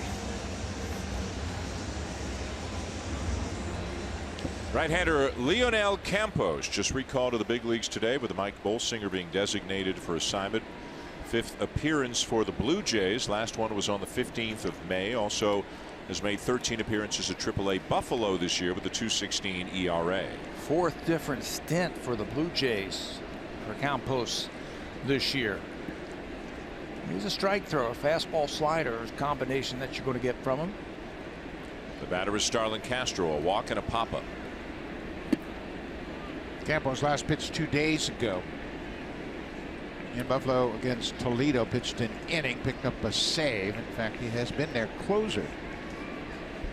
He hasn't pitched more than 2 innings very frequently in AAA. Might ask him to throw a couple here. got to be strange. He knows he's getting called up in all likelihood just for tonight, with Liriano supposed to start tomorrow, and he knows coming into the game tonight he probably only gets in if they're way up or way down, or it goes deep into extra innings. But this is the life of that extra man in the bullpen.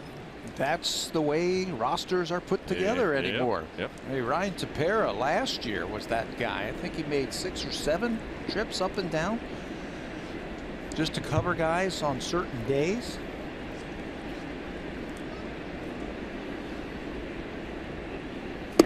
Yeah, in real life, if you've got options, that's a good thing. But in baseball, if you've got options, it's not such a good thing. Especially this season with the 10-day disabled list and guys moving back and forth. There have been so many transactions, and teams have really basically used that 10-day disabled list as a extension of their roster, if you will. And they put starters on the DL, call up another reliever with options. So Buck Showalter told us in the spring, a very big asset is optionable players. Grounded to short, and that's the inning. But Estrada's out of the game. Sanchez homers again, and the Yankees up the lead to 7-0.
A nothing lead going to the 5th inning tonight at Rogers Center in the opening game of this 4-game series, and a guy who was terrific his first 3, then a real struggle, and then fixed it back on the beam his last 3.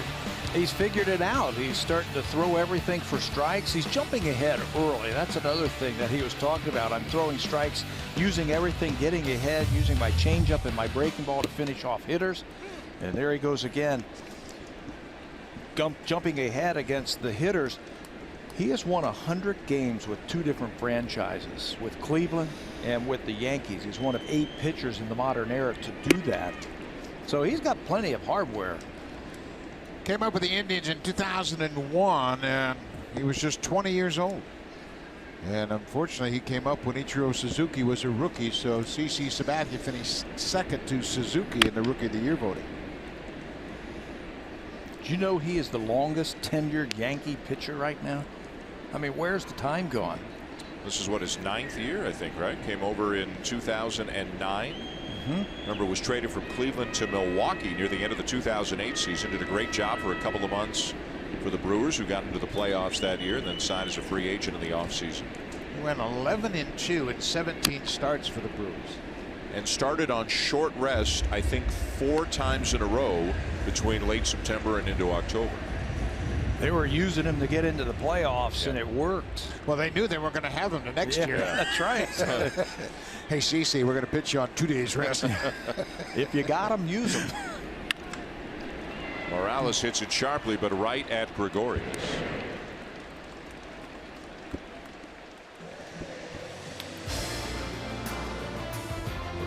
The all-new 2017 CR-V. With revamped cargo space, it's the biggest fan yet. Honda, official vehicle of the Toronto Blue Jays, and proud fan since 1977. Opening game of a 4-game set. Yankees and the Blue Jays. All Yankees so far. Aaron Hicks and Gary Sanchez doing most of the damage. Marco Estrada's night is done. And CC Sabathia enjoying the lead as the Blue Jays bat here in the bottom of the 4th. Justin Smoak is the batter. Had a base hit his first time up. The Blue Jays have 3 hits so far off Sabathia. Morales and Smoak with singles. Donaldson with a double. Sabathia leads all active major league pitchers in strikeouts and complete games, and he is second in wins and innings pitched. And I think most people would guess who's number 1. Maybe they wouldn't, but it's a guy who's been around forever. Bartolo Colon. Big sexy. Big sexy. Who's not piling up the positive numbers in a real hurry this year. He might be running out of time. They touched him up for 9 runs. Yeah. What, in the 2nd inning? They were teammates in Cleveland. Boy, CeCe's had a phenomenal career. 17th season. He signed through next year, and you know what? He's really bounced back this year. He's a hard worker. You know what? He's a big guy, and there for a while, I think he was too light. Too light. I think he was in such good shape. I mean, he's just a big-bodied guy. Going to have to make a play here. High throw, and that allows Smoak to reach. We'll see how they score that. He had time if the throw was down. He was going to get Smoak over at first base. But he's a great athlete. He's a basketball player. Still gets off that mound. He does everything correctly. Takes his time, catches the ball, sets himself, but he has an high throw over to first base. Looks like it's been scored a hit. Yeah, it's a hit, and you know what? That's something you don't see very often, a Justin Smoak infield hit. But Sabathia's throw just a little bit high. It was going to be an exceptional play to get him. And he just asked Headley, did I have time? Had a little more time than he might have thought. But Smokey's 2 for 2. Yep, he'll take it. Man aboard for the Blue Jays, 1 out, and here's Tulowitzki. Tulo with a fly ball to left his first time up. Yeah, he didn't barrel up that ball the first time up. He took a pretty good pass at it, but I think it got down around the label just a bit, and Brett Gardner caught it on a warning track.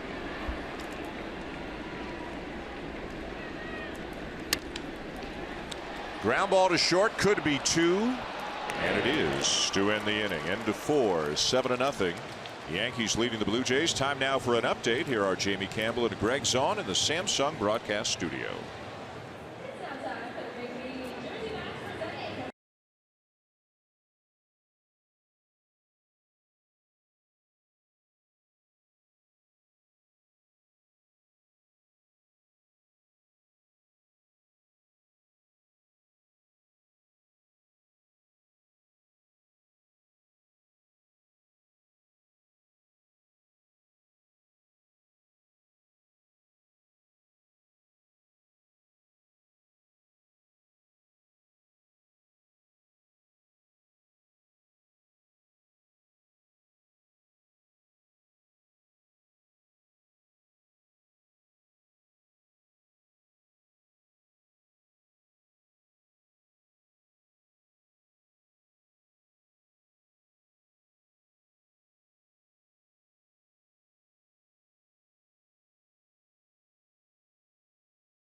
Trips to Vegas with the most flights from Canada.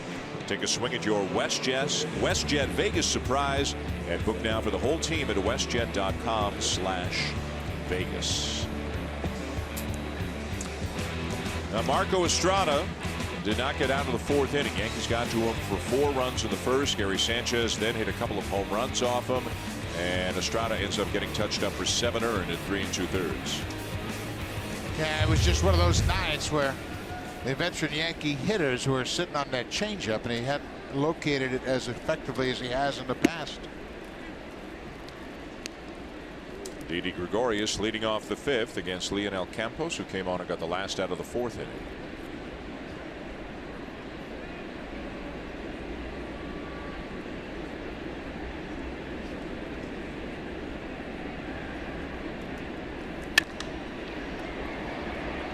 High fly ball to left field, and Carrera is there.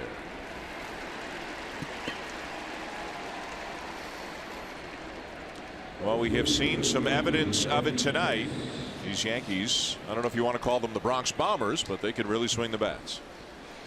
They call, you got a shot there of Gardner and Holiday, the Ball Bombers right now, because they both have 11 home runs, and that's what the Yankees do. They're third in the American League in home runs with 77, second in runs scored, averaging about 5.5 runs a game, and it's good offense. Buck, they got some firepower.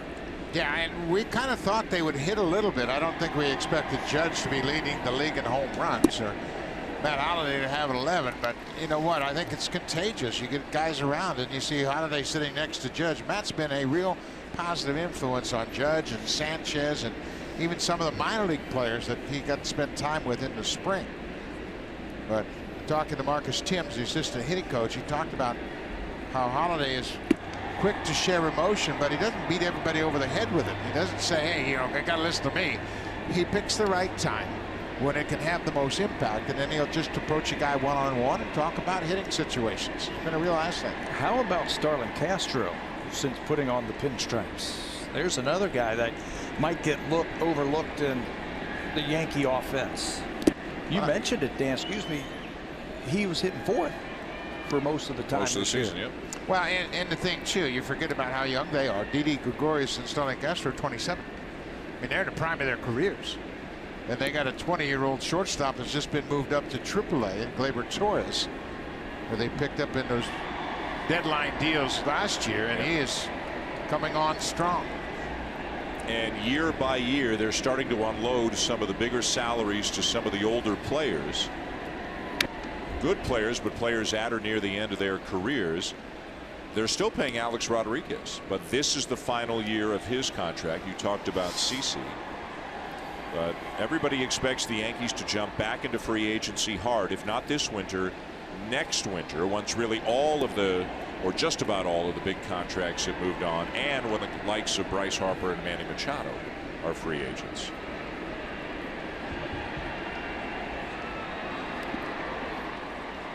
I think everybody's anticipating that 18 offseason to be a real boon for free agent clubs. And you look around, and there's some clubs that are paring down their salary base. And Philadelphia, I believe, has just $6 million committed next year.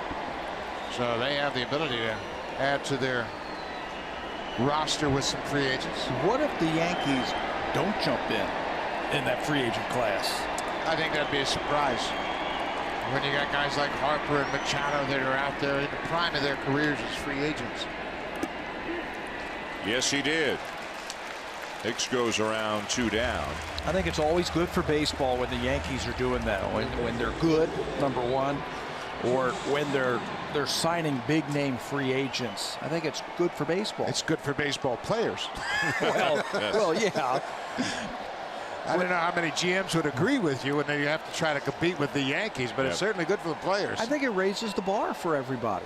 When the Yankees are good, or the Red Sox, if they're good in the American League, people have a bar that's been raised, and you got to get up there. I have a friend who's a Yankee fan who says it's good for everything because it gives every other fan base a team, like the evil empire thing, a team to hate. Teams draw better against the Yankees. Like, there's good and there's bad involved there, but I mean, they've got so many good young players coming in the system that within a couple of years, I mean, they're trying to turn into the Cubs. They're trying to be what the Cubs were last year. Well, be careful what you wish for. The Cubs were 12-16 in May. Yeah. And they had lost 6 in a row. Their starting pitching hasn't been very good at all. In fact, the Seattle Mariners, who have had 12 starting pitchers, have a better starters ERA than the Cubs. That is hard to believe. Cubs went out to LA and San Diego and didn't get a win on the road trip. Over. No more Ron Burgundy. They go out there, That's Ron right. Burgundy. Yep. No more. Headley strikes out to end the inning. We go bottom 5, 7-0 Yankees.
Rogers Center in the month of June.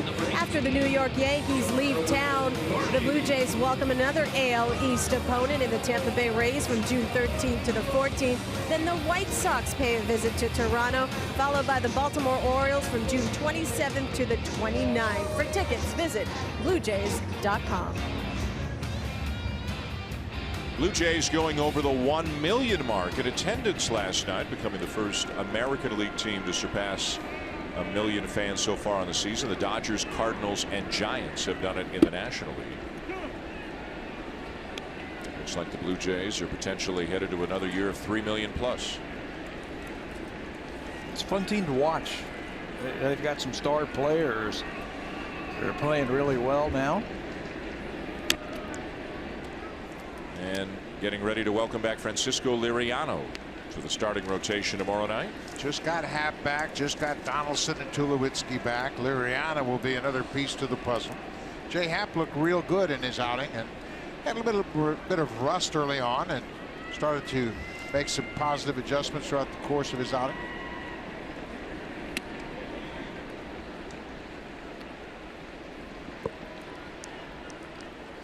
That's been the strength, I think, of the Blue Jays over the last couple of years. Their starting rotation. They've been taking the ball and winning ball games, getting them deep into games. If they can get their guys back, the 5 of them, keep them healthy and let them pitch, they can go on winning streaks. Which 5 of them, though, with Biagini now being in there as well? If everybody comes back and is healthy and is pitching well, somebody's going to be the odd man out. It's not going to be that guy. No, and you know what? As well as Biagini has done as a starter, I think he really helps out the bullpen going back down there. It's a good problem to have. But starters are starters. Liriano's a starter. Well, he's also a free agent at the end of this year. And he wants to be a starter, and that's where his value lies as a starter. So you can bet he threw the ball very well. Had a real good strike to ball ratio in his rehab start. So hopefully he'll come back and pound that strike zone, and the Blue Jays can get on a little roll. Michael Pineda will be on the mound tomorrow night for the Yankees opposing Liriano. Saturday afternoon, Jordan Montgomery against Joe Biagini. And then terrific matchup to close out the series on Sunday, Luis Severino and Marcus Stroman. Stroman 6-2 with a 3.28 ERA. Severino, a very, very talented young man. Stroman's won 5 in a row. Severino and Montgomery, another product of their farm system, as the Yankees are starting to get back to the Yankees, where they got 22, 23-year-old players all over the field. And that's what they did in the mid-90s when they brought up the core four, if you will, which was actually 5. That's what they've been doing forever, right? Farm system, bring your guys up. Now they've got a whole host of everyday players that they've come through their farm system. A lot like what the Cubs have done and the Houston Astros have done. Young everyday players. That's the pitch that Carrera struck out on his first time up. When you have young position players, you have a chance to have longevity, where they come up as a 23, 24-year-old and just put themselves in the lineup every single day, and you don't have to have a shuttle between the big leagues and AAA. Strike 3 called, 2 down.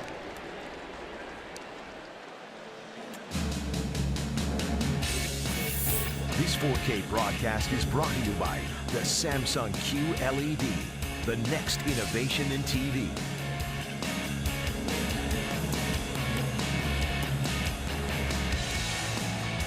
Bottom 5, and the Blue Jays down 7-0 to the Yankees in the opening game of this 4-game series. That'll see these two play through Sunday afternoon. Luke Maile, the batter, he was called out on strikes his first time up. Sabathia through 4 2/3 has struck out 5. He's given up 4 hits, has not walked a batter. He's been much better on the road this year than he has at home. He's got a half the ERA on the road than he does at home. And that's the inning. Blue Jays go in order. 5 completed. Rogers Center, still 7-0 Yankees.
Just presented by authority of Rogers Blue Jays Baseball Partnership.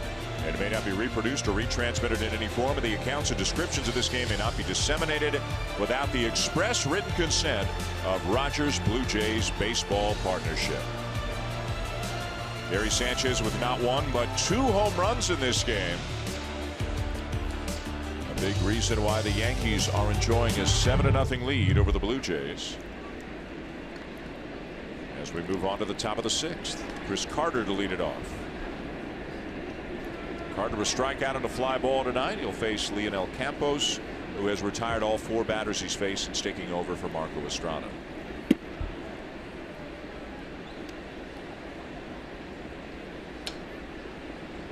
Carter hitting in the 9 spot for the Yankees. Back to the top of the order for Brett Gardner and Gary Sanchez after him.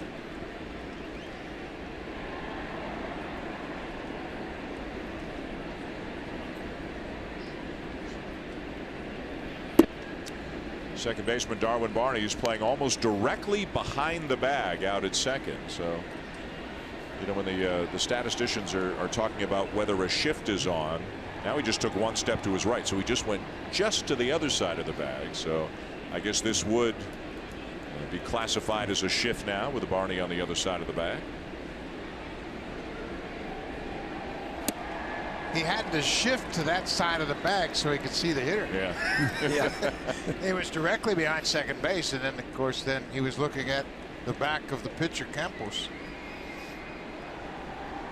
So much information, and we were talking about this today. David Cohn and I were having a conversation about this in some of our hitter meetings in the past. How do you play this guy? Opposite, straightaway, pull. Pull. That's it. That was the three categories we had for our defense. He's a pull hitter. Okay, play him with pull. But how much, if you were a shortstop, how big a difference was opposite, straightaway, and pull? How many feet difference was that? Not much. No, not much. And you know what? I actually think that some of these teams give away their advantage when you have a rangy shortstop. By taking him out of his position, you lose the benefit of his terrific range, and you leave some areas vulnerable. If you've got the great athletes stacking them on there. I mean, can you imagine Ozzie Smith playing in a shift? On the other side of the bag? Yeah. Playing next to the third baseman? Yeah. You know, you limit his skills. Yeah. Robbie Alomar, you can take away Robbie's range. Orlando Hudson. Those Same guys thing. that were rangy. Well, and some teams probably for that reason, when they go into a shift, they might take the third baseman, put him over on the second base side, leave the shortstop where he is. Right? Leaving that guy in his normal position. Yeah. I mean, I can't imagine having Frank White play in a shift next to the first baseman. Imagine Robbie Alomar. How different that would have been. And if you're a third baseman in the minors these days, you know that you got to get used to kind of playing where the shortstop plays at times, because you'll be there at times. On both sides. On both sides. That's true. Of the infield. Yeah, being a third baseman really could mean playing 3 different spots on the infield these days. Could you imagine Robbie Alomar in right field on a shift? I tell you, somebody outfielders. I don't think that could have played in that shift was Brooks Robinson. You put Brooksy over on that side. It's like, wait a minute now. You know what? He was maybe the best third baseman of all time. How do you think Mike Schmidt would have liked it if he told him to go on the other side? Hey, Schmidt, go over there and play shallow right. I'd rather have him at shortstop, right? Yeah, he played shortstop. Take advantage of his athleticism. Yeah. I don't think Larry Bowa would have gone for that, if you know Bo. Analytics.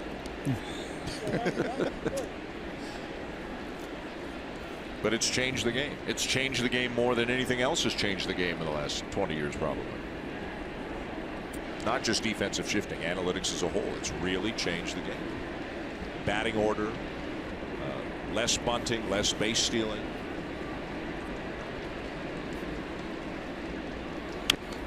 Well, there's no question that's a big part of the game, I think.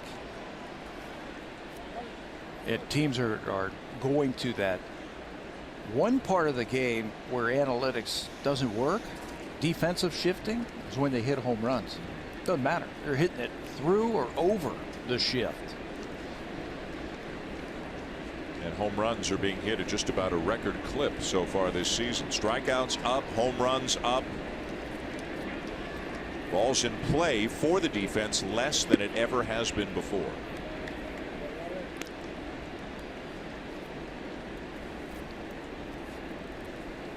I think that's because strikeouts. People don't. Well, we just finished playing Cincinnati. I shouldn't say everybody, but we just finished playing the Cincinnati Reds, and Joey Votto does not like to strike out. I mean, he does everything he has to try and make contact with that baseball. But other than that, strikeouts are up. There's one right there. Gardner gone, one down. Drive of the game brought to you by Honda, official vehicle of the Blue Jays and proud fan since 1977. Well, Gary Sanchez has already hit a couple of home runs, so it's going to be the drives of the game. Change up on the inner half. Marco misses his spot, and Sanchez looked like he was waiting back, and he stayed back on the same type of pitch, same result for Sanchez. 2 more home runs for the big catcher. That's going to give him 6 on the season, and those are our drives of the game. And when you mention home runs, Dan and Buck, did you know this, since May is over, We had the second most home runs in any calendar month in Major League history this past month. 1,060 home runs were hit in Major League Baseball. It's not even warmed up yet. Yeah. A lot of those were hit in cold ballparks, and wait till it warms up, the ball really start flying.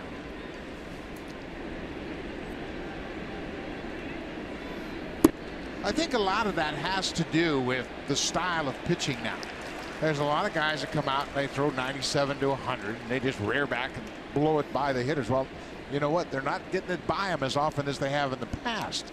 And I think that is a product of the radar gun mentality, where you have a guy that can change speeds like CC Sabathia and he really confuses you. And for the most part, Marco Estrada does a pretty good job of going back and forth. But when guys come out throwing 97, they're going to miss their spots from time to time. And when that happens, they're going to give up some long home runs. And guys are not cutting down their swings with 2 strikes. They've got 3 swings and they're taking advantage of it.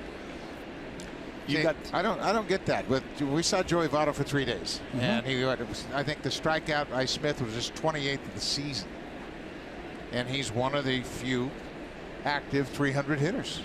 There are only 12 of them. More walks than strikeouts this year for Votto, but that's part of the game plan. Sanchez strikes out. If you're wondering what the record is for most home runs, the all-time record was set in May 2000. when there are 1,069 home runs hit in the major leagues that month. That's the record for home runs in a month. And that, of course, is right in the middle of the steroid era, whereas now, because there's no downside to strikeouts, or less downside to strikeouts if you're a hitter, they're not frowned upon as much as they used to be. Guys can keep those swings big with 2 strikes. It's like Barney playing up the middle, worked right there in great position to end the inning.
Davis, Trumbo, Scope, all with homers in support of Wade Miley.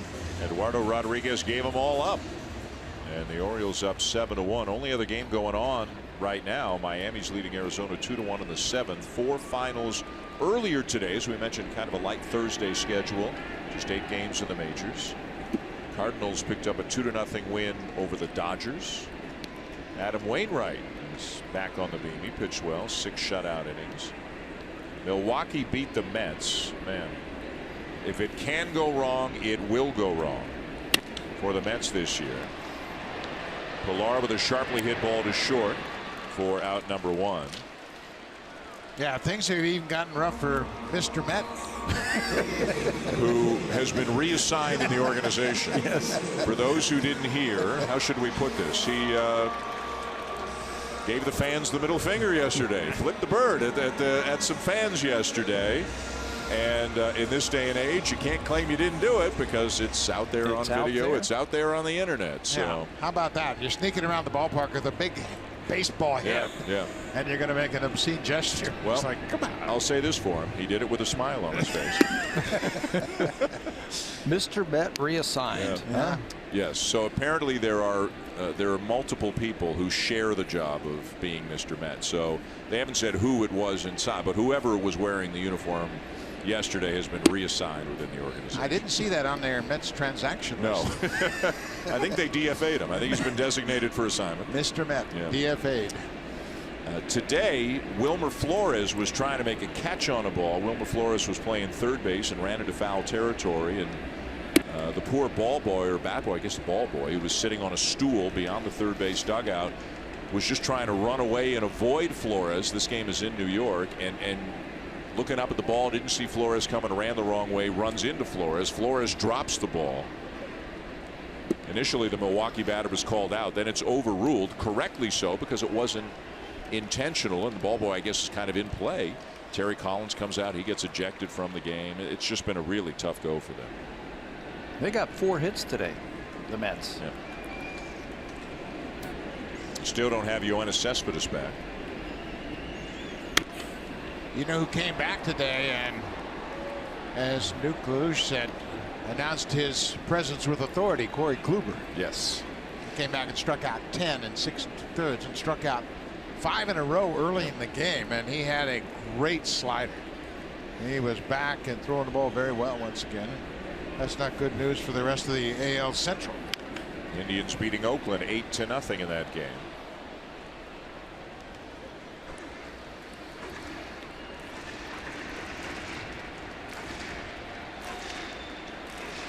They're going to hit Cleveland. They haven't hit their stride offensively yet. I think hitting in the American League Central early in the season is the hardest division. The weather. It's so cold. Yeah, Detroit, Minnesota, Cleveland, all of them. Minnesota, Yep. Chicago. It's awful. Josh Donaldson lifts one into right center, and Judge is there 2 down.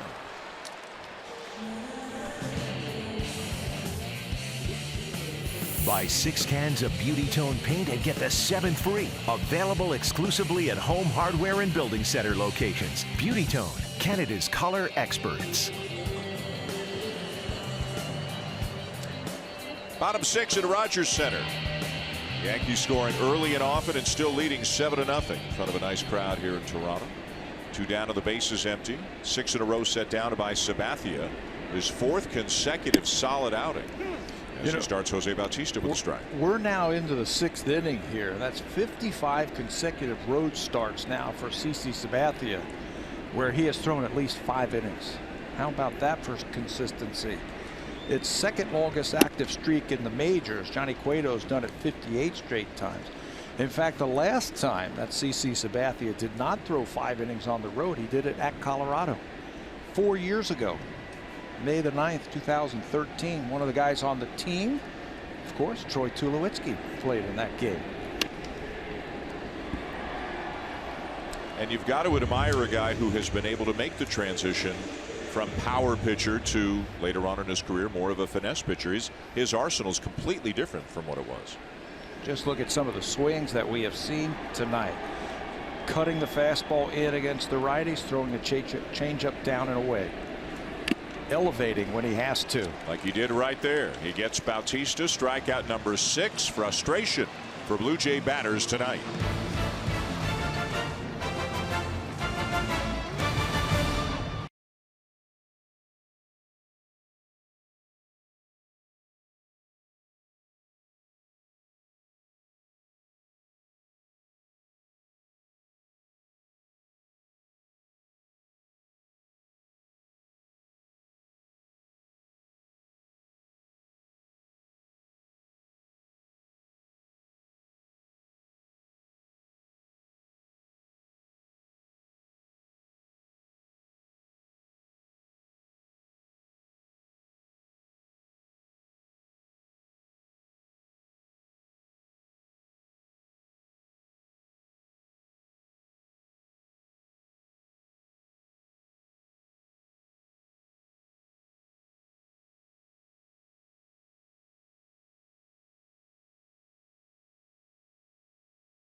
by the rugged Honda Pioneer Off-Road family. Your adventure begins here.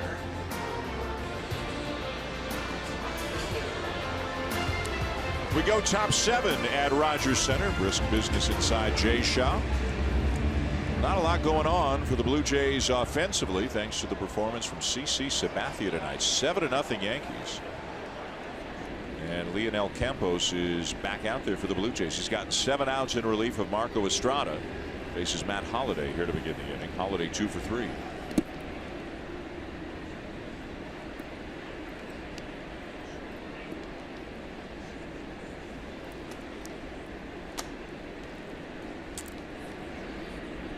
After Holliday, it'll be Starlin Castro and then Didi Gregorius, with some bullpen activity now for the Blue Jays.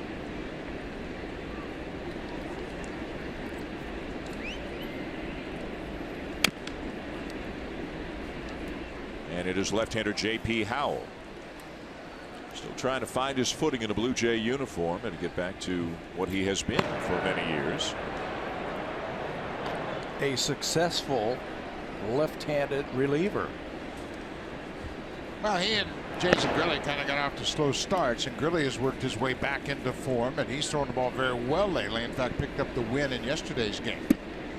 So they're hopeful that J.P. Howell can have the same kind of turnaround and become another valuable asset down in that bullpen. I think teams always need 2 lefties, at least 2 left-handers in that bullpen to help them through seasons.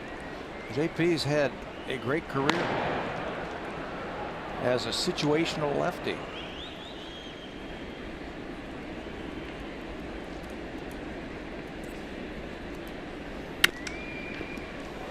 What a pick by Smoak, who had to look into his mitt to make sure it was there. That is a rocket, and it's a tough play for a first baseman when a right-handed batter smokes a ball like that right at you. Because of the swing, and the swing is on the plane of the baseball, it's tough to pick that ball initially off the bat, pick it up, but Smoak does. Catches it on the in-between hop, corrals it, and he's so far off the base, he's not going to be able to beat Holliday to the bag, so robs a hit from Matt Holliday and completes the play to Campos. 1 down in the inning, and here's Starlin Castro 0 for 2 with a walk.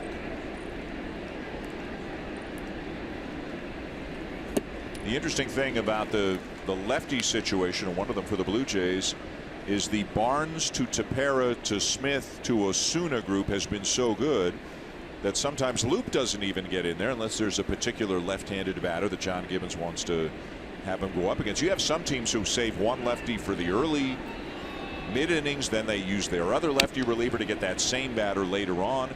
But sometimes the Blue Jays just use the 4 righties no matter who's coming up. Because the splits, the numbers of Tepera and Barnes are really good against left-handers. Yeah. Luke bounced back yesterday and had a good outing. He got Scott Schebler and Scooter Jeanette, 2 left-handers, to close out the 6th inning. And he has not fared particularly well against lefties. In fact, Schebler got him earlier in that series and hit a leadoff double off of him. So yeah, he's thrown well also down in that pen. Campos, and rightly so, thought that was a strike. It's a couple of times tonight that the Blue Jays thought they had strikes at the lower parts of the strike zone.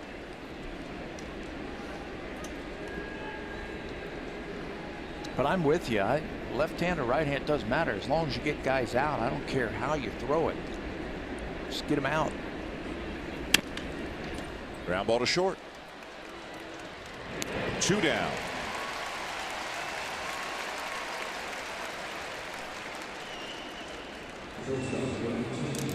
He's done a good job tonight, Campos. He has come in. He's given the Blue Jays some innings in middle relief. He has shown a pretty good curveball tonight. And this is the longest he's ever pitched in a major league game. He's now gone 3 innings. And John Gibbons will leave him out there. Howell's ready if needed. Lefty up, but with things going well, Gibby will leave Campos out there to try to finish off the inning. And may just be a one-day stay in the big leagues for Campos, with Francisco Liriano due to come off the DL and start tomorrow night. But if it is, it has been a very productive one, maybe a bit of an eye-opener as people get a chance to see him, and he's got to feel good about what he contributed tonight. Especially the way the Yankees hit against Marco Estrada, then he comes in and slams the door. So he has certainly elevated himself on the totem pole, if you will, because he has really done a nice job of turning the fortunes around against a very hot-hitting Yankee team. And if you're wondering why, say, Dominic Leone didn't come back, when you get sent down to the minors, you can't come back for 10 days unless it's for an injury situation, which this wasn't. This was Campos replacing Mike Bolsinger, who had been designated for assignment. It's not like Leone did anything to deserve getting sent to Buffalo, and he'll be back.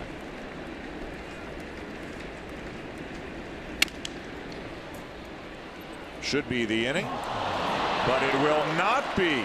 Booted by Barney.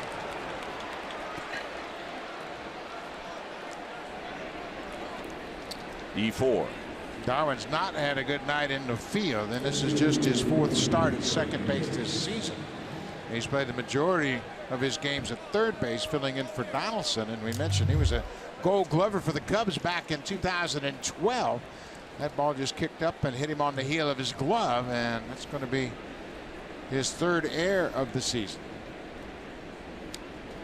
Normally that would be the last out. The ball goes down and then it comes up, and there it goes riding up the hand.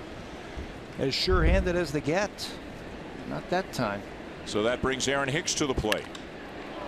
Fly ball to right field and deep. Bautista back, turning off the wall. Gregorius getting the wave. Tulowitzki's throw to the plate, not in time. And the Yankees had a run to make it 8-0. And John Gibbons considering having a look at this. They've got 30 seconds to decide whether or not they want to ask for a review. Well, again, the error prolonged the inning, and Hicks takes advantage of it, but Bautista's throw missed Barney again and overthrew the first cutoff man.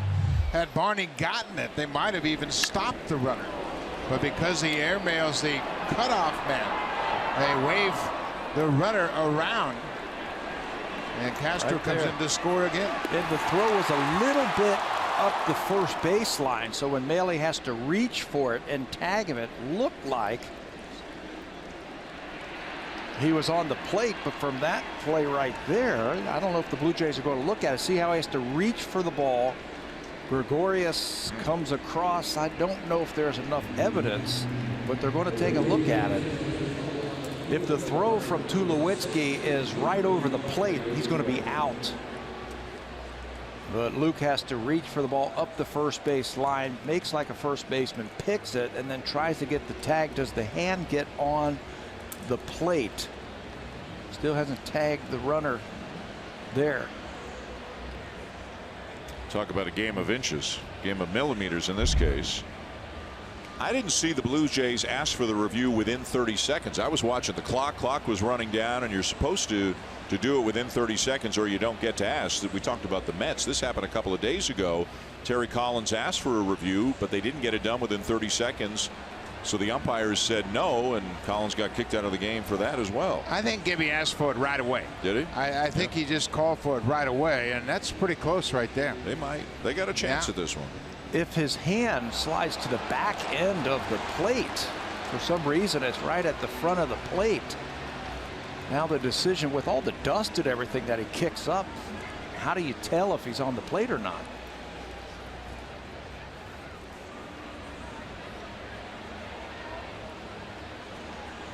So Girardi looking on as they continue to have a look.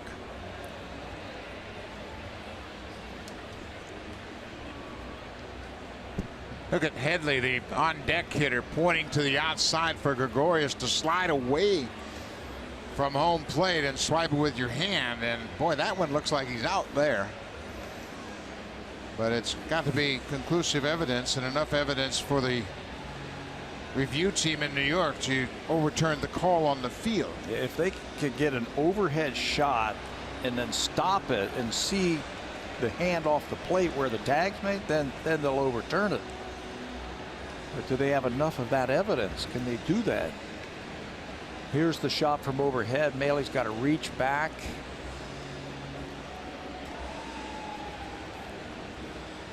With the chalk and the dust, it's right. You just don't know. Look at the umpire's position there. It was absolutely perfect. He kept moving around to make sure he never got blocked out. But there's the umpire, and he kept moving around. Gabe Morales with absolutely perfect position to make the call. Look how he's bearing down on home plate. Great job by the umpire, and it's a bang-bang play. And obviously it's taken this long for the video review team in New York to break it down. Gary Cederstrom, the crew chief of the umpiring crew. And looks like we have a decision coming. Safe. Not enough to overturn it.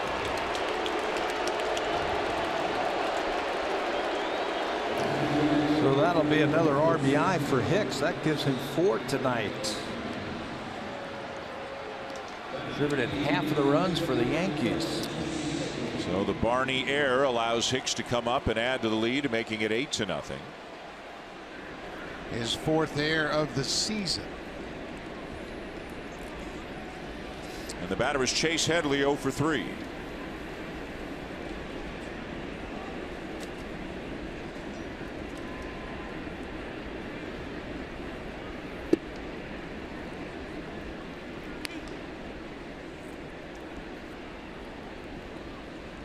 Headley is flied out, grounded out, and struck out.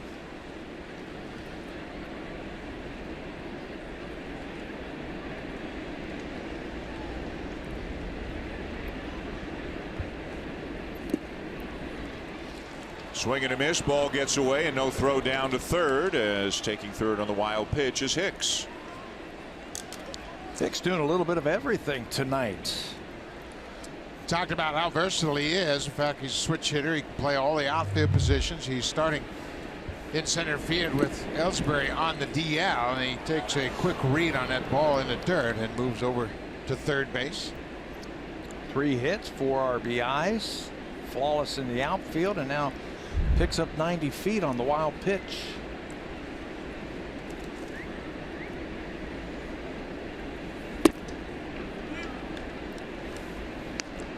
Howell still throwing every now and again out of the bullpen, ready if needed. The inning should have been over on the 2-out ground ball to Barney.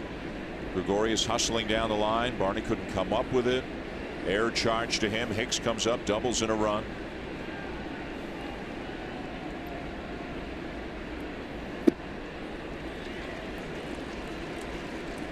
I like his breaking ball tonight. Yeah, he's had a breaking ball. Well, we just saw him for an inning at a time. Last time we saw him, and he had some work, and we haven't had a chance to see him in an extended outing. As Dan mentioned, this is his longest outing of his major league career. And he was closing in Buffalo? Yep. This is his 30th major league game.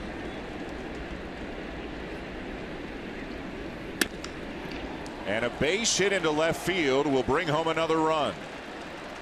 Headley with the RBI single. Hicks scores to make it 9-0, and now John Gibbons is out to take the ball from Campos, who really pitched well tonight. And if nothing else good comes out of this game for the Blue Jays, Campos has saved a reliever or two from having to pitch in this game. Absolutely. He did a terrific job, and he's getting the pat on the back from his teammates for understanding exactly his important role in this outing tonight. John Gibbons certainly appreciative of that as well. J.P. Howell coming in now for the Jays.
J.P. Howell now on for the Blue Jays here in the 7th inning.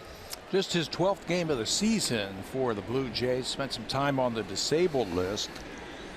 JP seems to be rounding into shape. For him, he hasn't allowed a run in his last 3 appearances, covering 3 1/3 innings.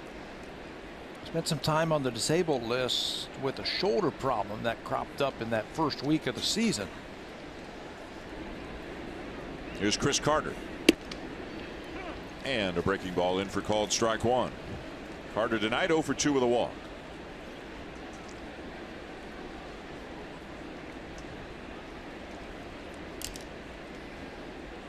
So runner at first is Headley. Smoak playing off the bag just behind the runner.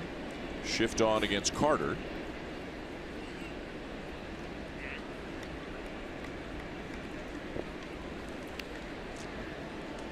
Blue Jays came into the game tonight having won 8 of their last 9 to get a game within a game of 500, but fell behind early tonight. The Yankees with 4 in the first, and they have just kept adding on. 9-0 now. Yankees the leaders in the American League East with a record of 30-20 on the season.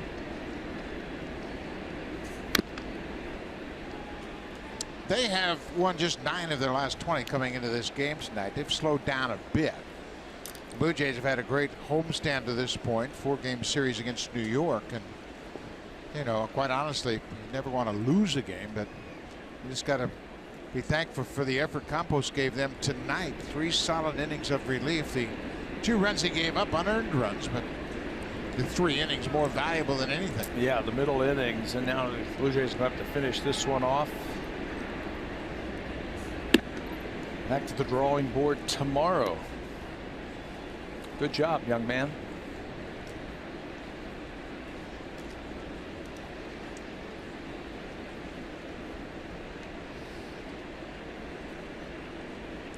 Matt Holliday talking to Aaron Judge again in the dugout. Well, that's the value of having a veteran. Blue Jays have a lot of hitters that really exchange information very effectively, and whether it's Martin or Tulowitzki, and Matt Holliday has added that dimension to this ball club. Coming over here and seeing some pitchers he's faced before. J.P. Howell, of course, pitched for the Dodgers, so Matt Holliday knows him well and talks about how you might approach him. Look at that baseball in the size of Judge's hands. It looks like a golf ball.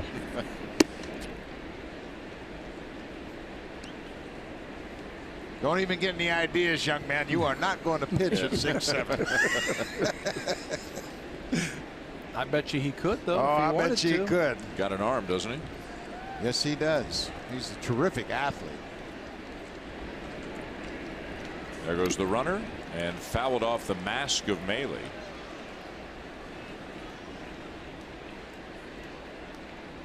Luke hits a lot, man. He really does, and I've talked to him about that. I said, man, you have taken an awful lot of shots back behind the plate, and that one hits him right on the chin. He said, yeah, he said, I'm just a big guy, I guess. I like to get close up to the action, and he's been hit with some bat swings, and he's been hit all over his body. I can't imagine that. It's like getting punched in the face.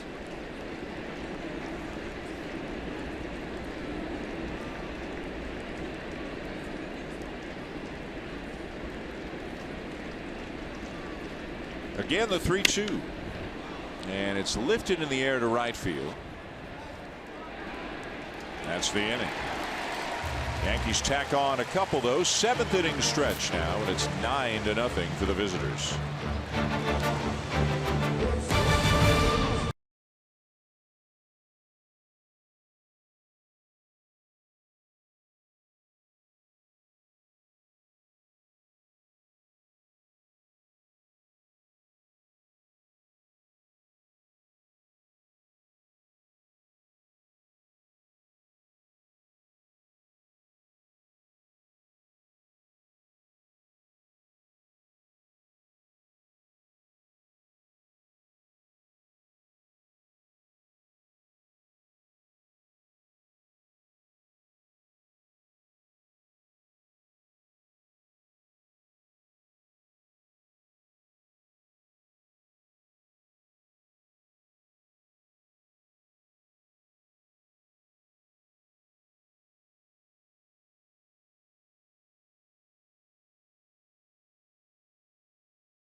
For more on the Jays DH, here's Hazel May.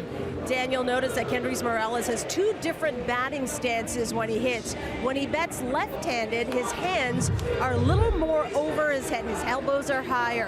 When he hits from the right side, his bat closer to his shoulder, closer to his body. Morales admitted that batting right-handed is more of a challenge for him, even though he's a naturally right-handed hitter, because he doesn't get in as many reps from that side. So what does he do? The biggest thing for him is to hit in the cage every single day to make sure he gets those righty swings in, and it seemed to pay off early in this ball game. In the bottom of the second, he had that single off of CC Sabathia. I asked Morales what his approach is against the Yankee left-hander.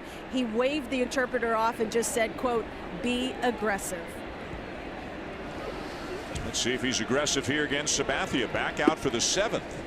Base hit and a ground out for Morales tonight. He's been reading that scouting report. CC Sabathia has been in the strike zones very frequently over his last 3 or 4 starts. You know, we talked about the turnarounds in May of Bautista and Travis, but Morales had a pretty significant turnaround as well. He had 227 in the month of April. He still drove in 14, but he had 295 in May with 13 extra base hits. And I think he deserves some credit too for the surge. I mean, when you really think about it, Smoak and Morales and Travis and Bautista, everybody has really kind of stepped up their game. You know what I like best about Morales's season so far? He's got 10 home runs. The importance of his home runs. 7 of them will be either tied or giving the Blue Jays the lead. That's what a clutch RBI guy does. It's one thing to hit home runs when you're losing 10-1. It's another one to give your team the lead or tie it up. 3-1. Back out of play. And with Sabathia now over 90 pitches and a comfortable lead, right-hander Chad Green is up in the pen.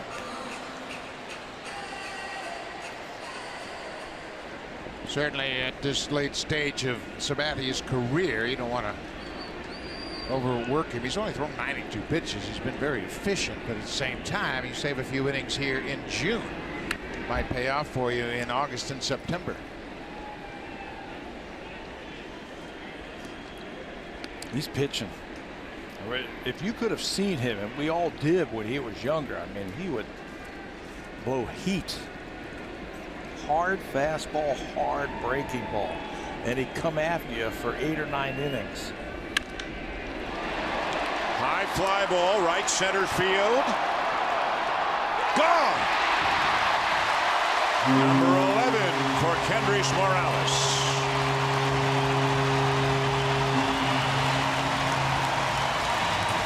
Just his second while batting as a right-handed hitter. You heard Hazel May talk about how it has been a bit of a challenge to stay consistent hitting right-handed, but he's hit over 300, but that's just his second home run. The other was a grand slam on Blake Snell earlier in the season. Well, he was aggressive. He said he was going to be aggressive, and he took that ball out of here. The ball was carrying earlier today to right field. Morales touched that one up. That's where a pitcher's got a 9-0 lead, and he's just going to concentrate on throwing strikes. There goes the shutout, courtesy of Kendrys Morales.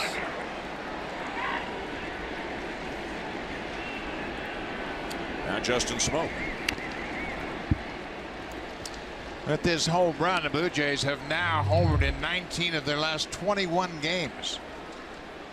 And Morales hits that pitch just up and out over the plate, and he always thinks about keeping the ball in the middle of the field. And he's strong enough that he can knock him out of the ballpark to straightaway center. That was a nice fluid swing, wasn't it? Didn't overswing. When he stays in the middle of the field, that's his approach. He just wants to stay on the ball, and this is a beautiful high moving home run over the fence in center.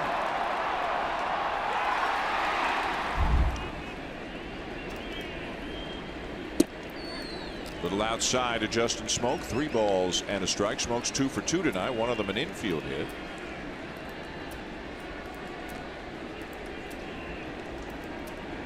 Got the average up to 285.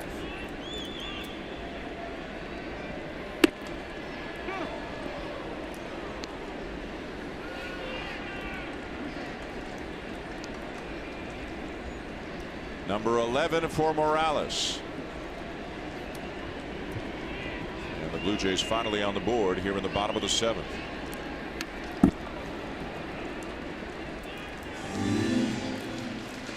Smoak 2 for 2, batting right-handed, and he has really had a much more consistent stroke as a right-hander, but he hasn't seen that many lately, and he's making most of it against Sabathia tonight. It's his natural side. From the right side.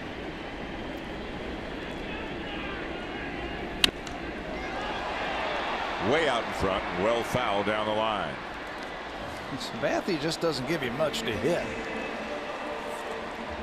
Cutters down, cutters in, up, change-ups away, changing speeds. He's an impressive pitcher.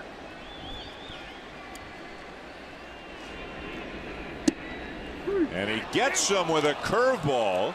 You can see Smoak felt it was outside. And he has some words for home plate umpire Gabe Morales on his way back to the dugout. Well, that's going to be the last pitch that Sabathia throws. Finishes it off his night with a strikeout. Joe Girardi has already gone and signaled for the bullpen. 6 1/3 strong innings for Sabathia. Here comes Chad Green in relief.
Having thrown 3 straight very good outings, and he makes it 4 here tonight. Well, he's had all his pitches working tonight. Slider got Donaldson away. The changeup got Bautista. He's had a great breaking ball. And then he throws that high fastball to Maley and gets called third strike. Another good breaking ball to Carrera. He strikes out for his second time. And then Bautista goes after that high fast pitch. What CC has done tonight with all of his pitches, he's thrown them to both sides of the plate. He used them up and down, and that last curveball, Smoak thought it was outside, but CC Sabathia, no walks and 7 strikeouts. He got ahead early and he was able to finish off the Blue Jay batters. Good outing for Sabathia. So on comes Chad Green. Chad Green, the right-hander, just 5 games. He started this year in A-ball and then went up to AAA. He was a starter down in the minor leagues. Another one of those Yankee pitchers that come in and throw hard out of the bullpen. Fastball, cut it. He can cut it. And he throws a curveball. That time he doesn't get the call on the low fastball.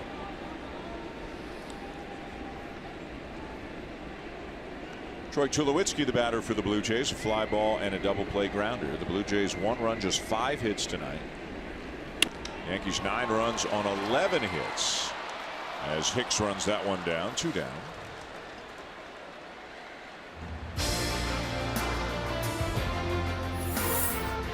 The Honda Checkered Flag event is back. Get there fast, leave even faster.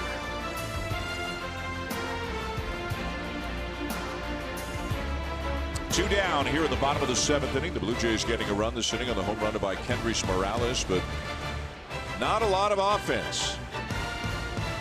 Yankees, unless you're a Yankee fan, a lot of offense for the Yankees, largely Gary Sanchez and Aaron Hicks. Sanchez a couple of homers, Hicks 4 RBIs. Darwin Barney, the batter, 0 for 2, couple of fly balls to center.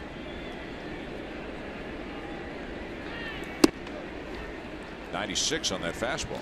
Yeah, he was originally drafted by the Tigers, and he came to the Yankees from Detroit with Luis Cessa for Justin Wilson and lefty. That was in December 2015.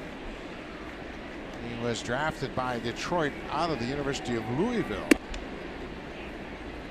Yankees always find those college pitchers, don't they? And they make them relievers. Come up here throwing 95 plus. I think the key thing that they did was they started him in AAA. So they were able to stretch out his innings, and then because he's got a good arm, they put him right down in the pen. Gardner in left, and that's the inning. A run on the board on the home run by Morales, but that's all. End of 7, 9-1 Yankees.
Suites are perfect for entertaining clients, corporate functions, or outings with family and friends. You can entertain from 16 to 300 guests. Our account executives will be happy to find a package that best suits your needs. Visit bluejays.com/luxury suites or call 416-341-1635. Dan, Buck, and Pat. Hey, so thank you. Couple of changes for the Blue Jays. Chris Coghlan into the game in left field. Ezekiel Carrera moves from left to right. Jose Bautista gets the rest of the night off. And top of the order for the Yankees, Brett Gardner, 2 for 4, single, a double, a couple of runs scored. Facing J.P. Howell, who got the last out of the 7th inning.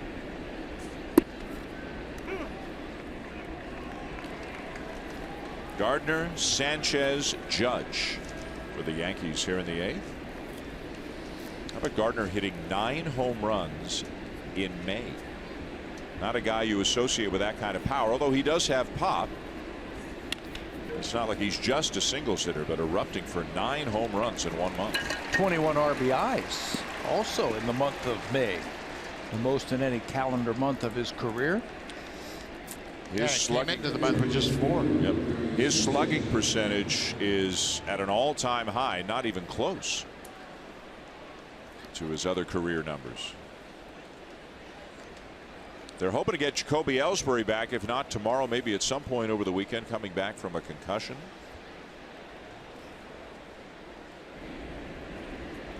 We'll just give them another weapon, another option.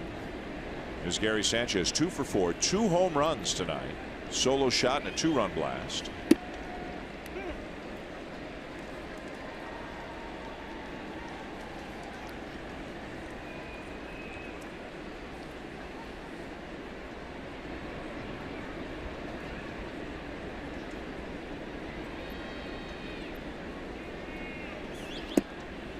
Breaking ball, swing and a miss, 0-2.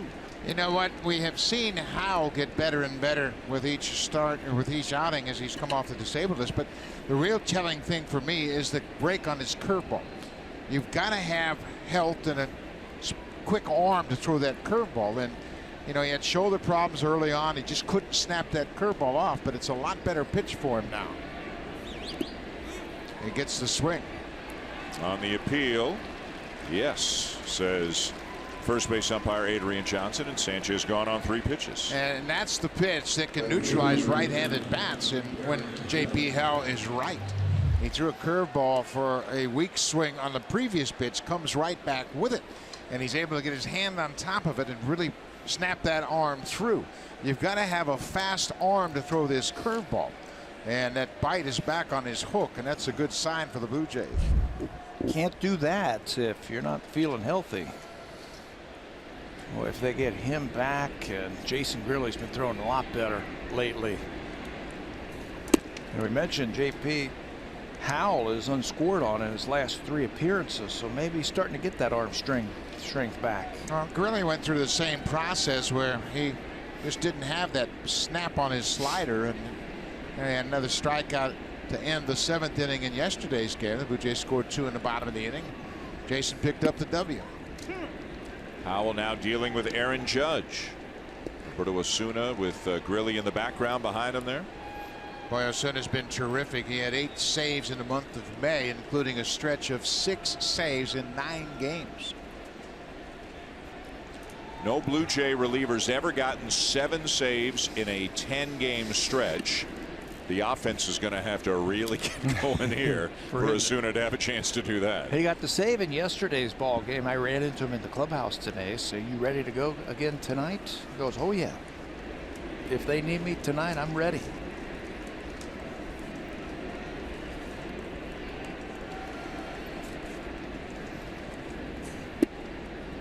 Just inside, 3 balls and a strike on Judge, who's 1 for 3 with a walk tonight. Had an RBI single back in the first for his 38th run driven in on the season.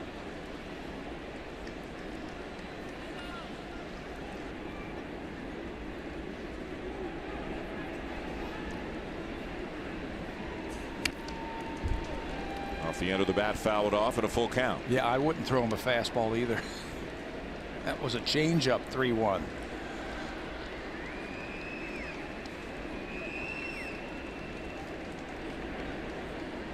Judge has done a lot of damage to right field, right center, straightaway center, not just a pull hitter, big and strong enough to hit him out the opposite way with relative ease sometimes. Yankee Stadium with that short porch in right field doesn't hurt. Curveball to get him, and that's the inning, and a good inning for Howell. Through 7 1/2, 9-1 Yankees. Time now for an update again. Here are Jamie Campbell and Greg Zahn in the Samsung broadcast studio.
The 9-1 lead over the Blue Jays. The only Jays running a home run by Kendrys Morales.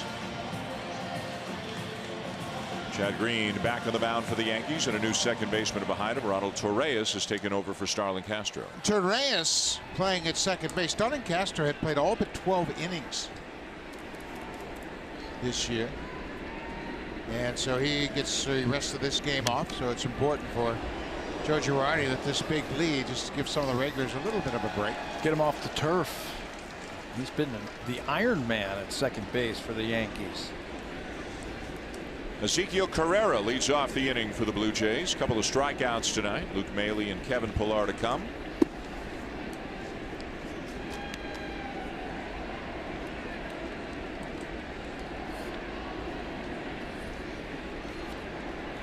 $37,722 the attendance here tonight.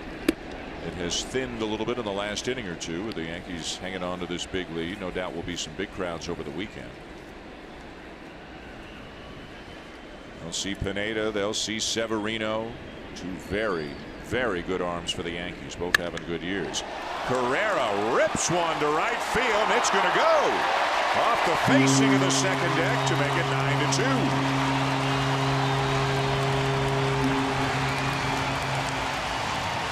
Well, for Ezekiel Carrera, that's home run number 4. As he turns on that, looked like a little two-seam fastball that came right back to the barrel of the bat of Carrera. He had struck out twice tonight against CC Sabathia, so he gets a right-hander, and he gets one right in his wheelhouse. You know, it doesn't mean so much in a lopsided lead for the Yankees, but the Blue Jays with 2 more home runs in the 7th inning or later, and now gives them 28 late in the ball game. And that has allowed them to come back in some of these ball games, but they got a steep hill to climb here. Well, they're picking up where they left off in the month of May. They had 49 home runs in the month of May. And a base hit in the left field for Maile.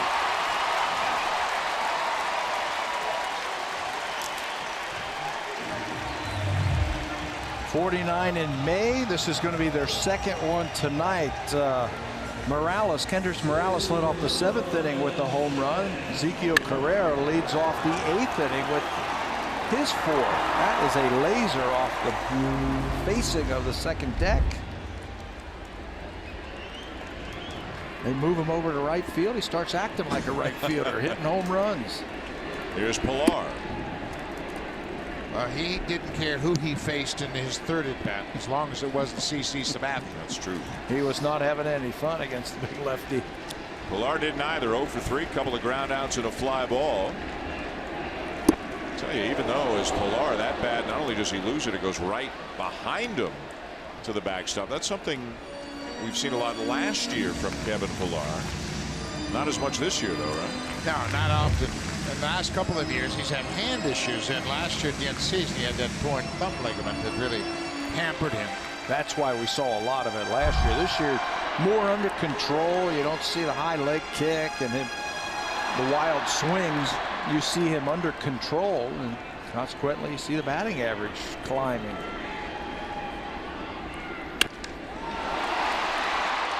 Lines it hard to center, but it goes all the way out to Hicks, who reaches down to make the catch for the first down. I'll tell you, considering it's 9-2, the people who are still here, they got a lot of energy in them right now. Well, it's been a good homestand. Certainly one that the Blue Jays had looked forward to.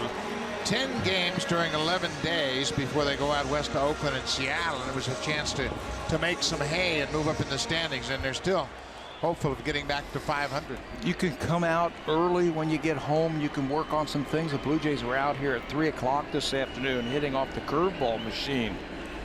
They had about 5 or 6 guys getting some extra swings in on the field.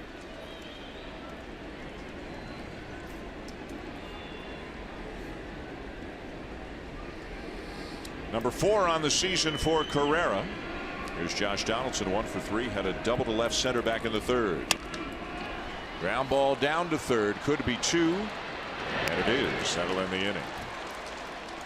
Blue Jays get a 1 on the home run by Carrera. That's all. End of 8. Yankees 9, Blue Jays 2.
tomorrow, the Jays Care broadcast auction will take place. It's presented by TD and will be hosted by Ivanka Osmak. You can catch it during our broadcast Friday, June 2nd. 10 unique Blue Jays and sport experiences and packages are up for bids. Visit bluejays.com/broadcast auction to see a list of all the prizes available. All funds will help Jays Care level the playing field for over 65,000 children and youth across Canada in 2017. Dan. Hazel, thank you. Ryan Goins into the game at short for Troy Tulowitzki. One of the other auction items is a meet and greet for you and a guest with Joe Biagini at the CN Tower. Access to the lookout, glass floor, and sky pod levels. Refreshments up at the restaurant up top, 360 restaurant. I mean, you can't put a price tag on Joe Biagini. The elevator ride itself will be worth the money. Just riding up the elevator with Joe. Yep. Bring a lot of questions to ask him because you're going to get some interesting answers. And anything, any topic, whatever you can think of, write it down. Terrific Howell kid. back out. He is he's as interesting a guy as has rolled through this franchise in a long time. Let's think of that. What were some of the real characters that played here in the past? Were interesting, good players.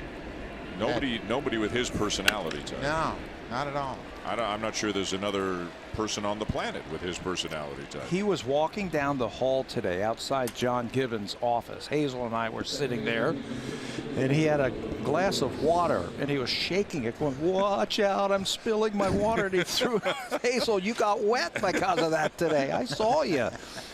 But it was just like, okay, I'm going to just give that media. I'm going to give that media some trouble today. John Gibbons was asked in his pregame scrum today, you know, Yankee series, Biagini getting a big start in this. Do you think it'll be any different for him because it's the Yankees? And Gibby said, only slightly tongue-in-cheek, he goes, "Joe?" He goes, "I don't even think Joe knows who we're playing this weekend." And obviously he does. But his point being that Biagini's just a different kind of cat, and if he gets tense about anything, they don't see it very often in that clubhouse. No, and the biggest thing about him is he hasn't changed a iota of his routine. He's still down in the bullpen every single day when he's not pitching, going through his delivery, making sure all the parts are working. Does anybody have more fun than Joe Biagini? Just being around the ballpark. He's certainly in a pretty good spot. That Rule 5 pickup kind of changed his life. I mean, who knows what might have happened to the Giants organization. He's already 27, so he was 25 in Double-A with the Giants when the Blue Jays took him prior to last season in the Rule 5 draft. Yeah, boy, they've gotten some value out of that pick. I tell you what, there's another Rule 5 player that's just now starting to pitch for the Blue Jays. That's Glenn Sparkman, who had fractured his thumb in spring training, and he has come back now, and he pitched tonight in Dunedin. Pitched 3 1/3. Gave up 3 runs, but all 3 runs were unearned through 57 pitches. And the Blue Jays will have to make a decision about him. He's on a rehab assignment, obviously, because he's coming back from injury. I was wondering about that ruling because he's a Rule 5 guy. He has to be in the big leagues at some point. You can't stash him on the DL the whole year. He has to spend a certain amount of time. I think I want to say the most you can be in them away from the team is maybe 60 days. No, I think you have to be on the major league roster maybe for 60 days. So yeah, at some point they'll either have to bring him up or offer him back to the Royals. Torres called out on strikes. Well, you got a chance to see him in spring training. He was hurt by the time you and I, Dan, got down there. Buck got a chance to see him and really liked what he saw. Yeah, I liked him. He pitched in 69 minor league games. He came from Kansas City. He had a 268 earned run average over 238 innings. So he's got legitimate stuff. Rule 5 player must be on the major league roster for a minimum of 90 days, so roughly half a season.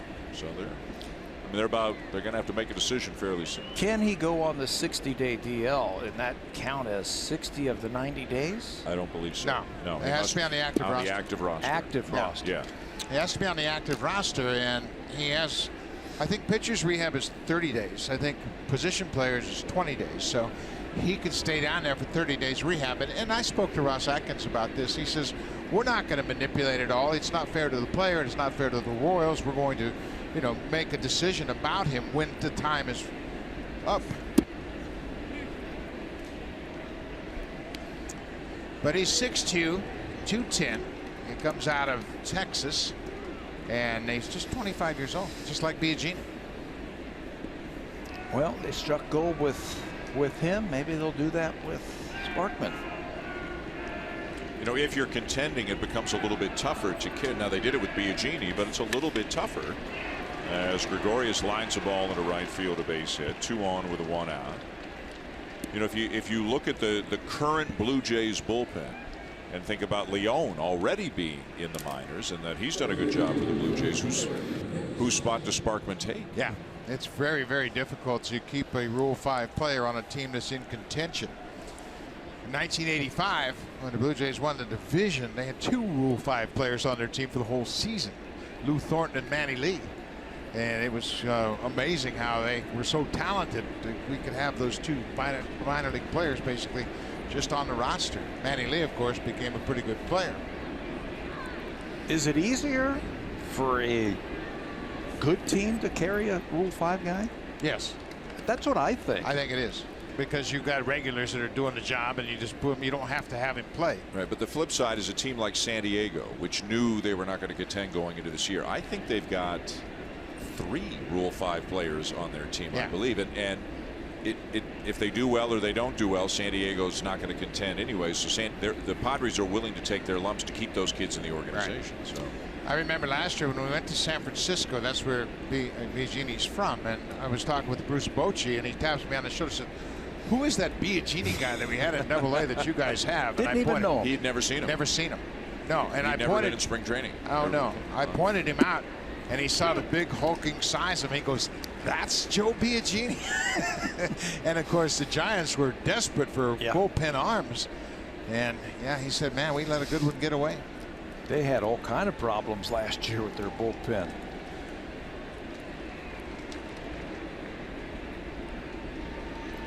Hicks a big night, 3 hits, 4 RBIs.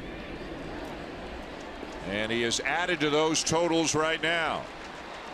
Holiday will come in to score. Gregorius around third. He will score. And Aaron Hicks has a 4 for 5, 6 RBI night.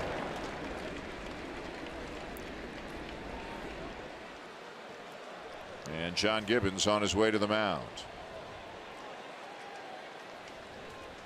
3 doubles for Aaron Hicks, along with a single and a strikeout. 6 ribbies. What a night. Career night. His previous high in RBIs was just 3, and he has doubled that total. And now Blue Jays have to go to Tepera. So that's all for Howell. Tepera on to try to finish off this half inning.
batters he faces, but could only get one out here in the 9th inning. Has given up a couple of runs on 3 hits, and Hicks his responsibility, and that's the kind of year it has been for J.P. Howell.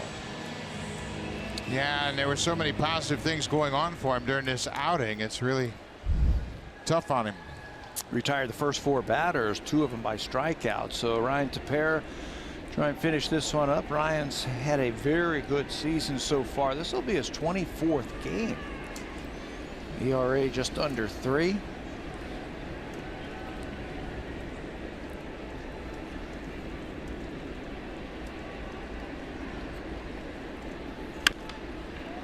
Chase Headley, the first batter he will face, pops one out of play off to the left.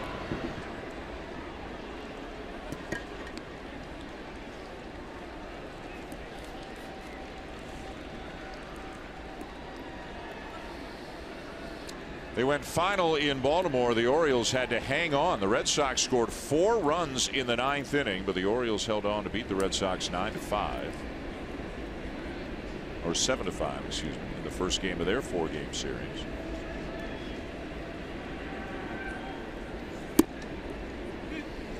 Well, that's the way Baltimore's season has gone without Zach Britton, their closer. And the Orioles go to the 9th inning with the lead. They don't give up anything when Britton's healthy. Yeah, Mike Wright gave up 3 earned runs in an inning and 2/3, and then Donnie Hart came in, gave up a hit and a run before he got the last out. I just wonder how that bullpen has held up mentally, giving the transaction so many times that they will pitch a pitcher a couple of games, back down to the minors, bring up a new arm, and they have really had a shuttle going on between the minor leagues. Barney can't knock that one down. Headley finds a hole, base hit into right, in to score Hicks, and the Yankees have scored their 12th run of the night. Well, it's hard, Buck, to pick up on what you were just saying at building chemistry. You bring a guy up, he pitches well, and all of a sudden you send it back out to get another guy up there. It's almost like you don't want to pitch well because you want to stay on the team. You know what I mean? Yeah, it's difficult, and you know, that's the plight of this industry now with that 10-man, 10-day disabled list. You think there's any way they could or should institute some sort of a rule about, yeah, players got options, but an option means you can get sent up and down, and Ryan Tepera, as you guys talked about earlier, he knows this better than anybody. Do you think there should be some sort of a limit on how many times a guy can be called up or sent down in a season? I think that'd be very difficult to do, because you have to have the flexibility of allowing these guys to develop, and not everybody develops at the same speed. Just foul. On one hand, it's a good thing. You can manipulate the roster. Instead of 25, you can. It's almost 29-man roster. If you can manipulate it, you've got optional players. On the other hand, it's tough to build team chemistry when you're always moving 2 and 3 guys in and out of your roster. And it's usually relievers. They're the ones who feel it more than anybody else. J.P. Howell feeling it tonight after a frustrating top of the 9th. A proud veteran who's had a really good career. Tampa Bay, Dodgers, been a quality left-handed reliever for a long time. The 12 runs the Yankees have scored tonight, the most the Blue Jays have given up all season long. The previous high was 11. They had surrendered 11 runs, once to the Yankees on May 2nd and once to the Orioles back on the 16th of April.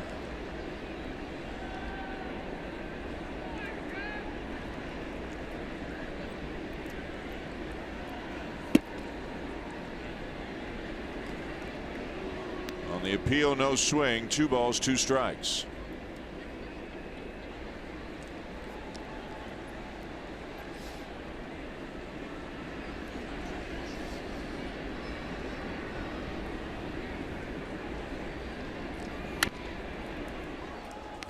Fouled back just to our right, way up here near the 400 level. You guys ever get one in this booth? Of course. Yeah? Yeah. Make a play? That's the question. It's not if we've got one in here or not. Did you make the play? Damn. Of course. All right. Yeah. All right. It doesn't happen very often. We're a ways up here. It takes a strong man to get a ball up here. Yeah. Broken bat pop up. And Carter retired 2 down. Yeah, we normally just let it bounce around and then pick it up once it stops rolling. Well, because if it comes up here, it's coming up hot, right? Yeah. Well, that's the one thing. I mean, you have to have enough room to get out of the way. You remember the one we had in New York that I had to catch? Yes. The only reason I had to catch it because it was going to hit me. There was nothing like, and Buck, when I started with you way back when, we did games there. Tabby, you must have done games at Old Tiger Stadium and broadcast games at Old Tiger. No, it was gone. Old Tiger Stadium. That was spooky from what I hear. Oh, man. Did you have screen? No. No screen. You had the option. But Ernie had a screen. Yeah, we didn't do it. Ernie Howell had a screen. Yeah. But you were as close to the plate as the mound was, the pitcher was, and we're not kidding. It was something else. Your adrenaline was flowing at Old Tiger Stadium. 3 more for the Yankees. We go bottom 9.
Tomorrow, and it marks the return of Francisco Liriano from the disabled list. He will be on the mound for the Blue Jays in the second game of this 4-game series, with Michael Pineda getting the start for the Yankees. What are you guys expecting from Liriano? Well, I think he's going to be okay. He wasn't healthy when he went on DL because he couldn't throw any strikes. And he went down to rehab and he threw a lot of strikes. He had a real good strike-to-ball ratio. And for his career, he is 3-4 against the Yankees with a good ERA. That's Rob Refsnyder, who took over defensively for Judge in right. Chad Green back on the mound. First at bat of the night for Chris Coghlan, who came on an inning ago defensively. It'll be Coghlan, Morales, and Smoak here in the 9th.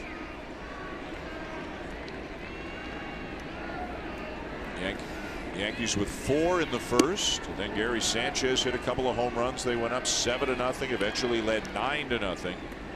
Blue Jays got a couple back on solo home runs by Kendrys Morales and Ezekiel Carrera.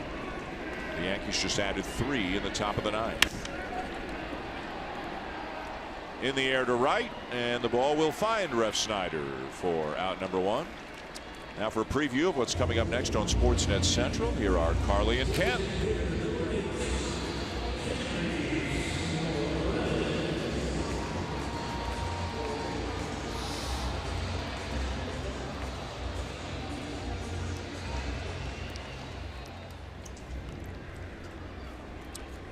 All right, guys, thank you. Looking forward to that. NBA Finals finally underway. Kevin Pillar working on that swing. Probably will not get another opportunity tonight. Morales comes up 2 for 3, including the home run, which he hit from the right side of the plate. Pillar has slipped into an 0 for 14 now. 0 for 15, in fact. He came in 0 for 11. Hitting is tough. And you can imagine those long hit streaks, 40 gamers, Rose, Molitor, Joe DiMaggio. I mean, it's remarkable. I don't think we'll ever see anything like that. Tougher to do it now than back then. Bullpens are so specialized. Yeah, there were no Andrew Millers back then. No, and it started with pitch 9 innings. Yeah. I mean, oftentimes during that hit streak, Joe DiMaggio would face a guy 3 or 4 at bats every game, same guy. So if he had a couple of bad at bats later on, the guy was getting tired, he might extend that hit streak with a bat against a starter. What do you think about there wasn't any interleague? There were only 8 teams in each league. Knew all the pitchers. You knew all the pitchers. Absolutely. You knew everything about them. You might have faced them, I don't know, 20 times. Yeah, everybody stayed on their team. The guys Yeah. pitched for years against the same guys. Nowadays, you might come in and face 3 or 4 different pitchers in one game. Well, we've seen it most recently with Seattle and Cincinnati. Guys that nobody knew that were pitching, you know, within 10 games of their major league debuts. 2 down here in the bottom of the 9th, and that'll bring up Justin Smoak.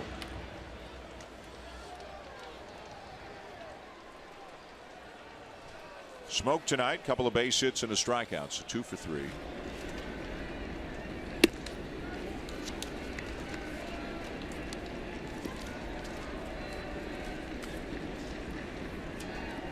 CC Sabathia will pick up the win tonight to go to 6-2. Marco Estrada will suffer the loss. He'll fall to 4-3. Big cut there by Smoak.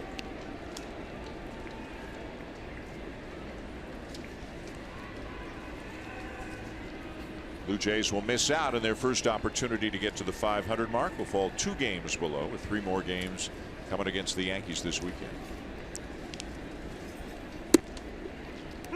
1-2. Well, I think it's really imperative on the Blue Jays to at least split the 4 games. They'd love to win 3 out of 4. But to have that kind of 10-game homestand, a real boost for the Blue Jays. And that's your ball game. Smoak strikes out, and the Yankees take game 1 of the series in convincing fashion. Sabathia was great. They swung the bats all night long, and they win easily, 12-2. Yeah, they sure did, and they hit 2 more home runs tonight. Gary Sanchez with a pair of home runs. The Yankees have scored 12 runs. That's a season high. The Blue Jays have surrendered on 15 hits, and they had their hitting shoes on tonight. Got to Marco Estrada in that first inning. CC Sabathia was very impressive. That's 4 very good outings in a row for the big left-hander. He kept the Blue Jays off balance tonight, using his cutter, his changeup, his four-seamer.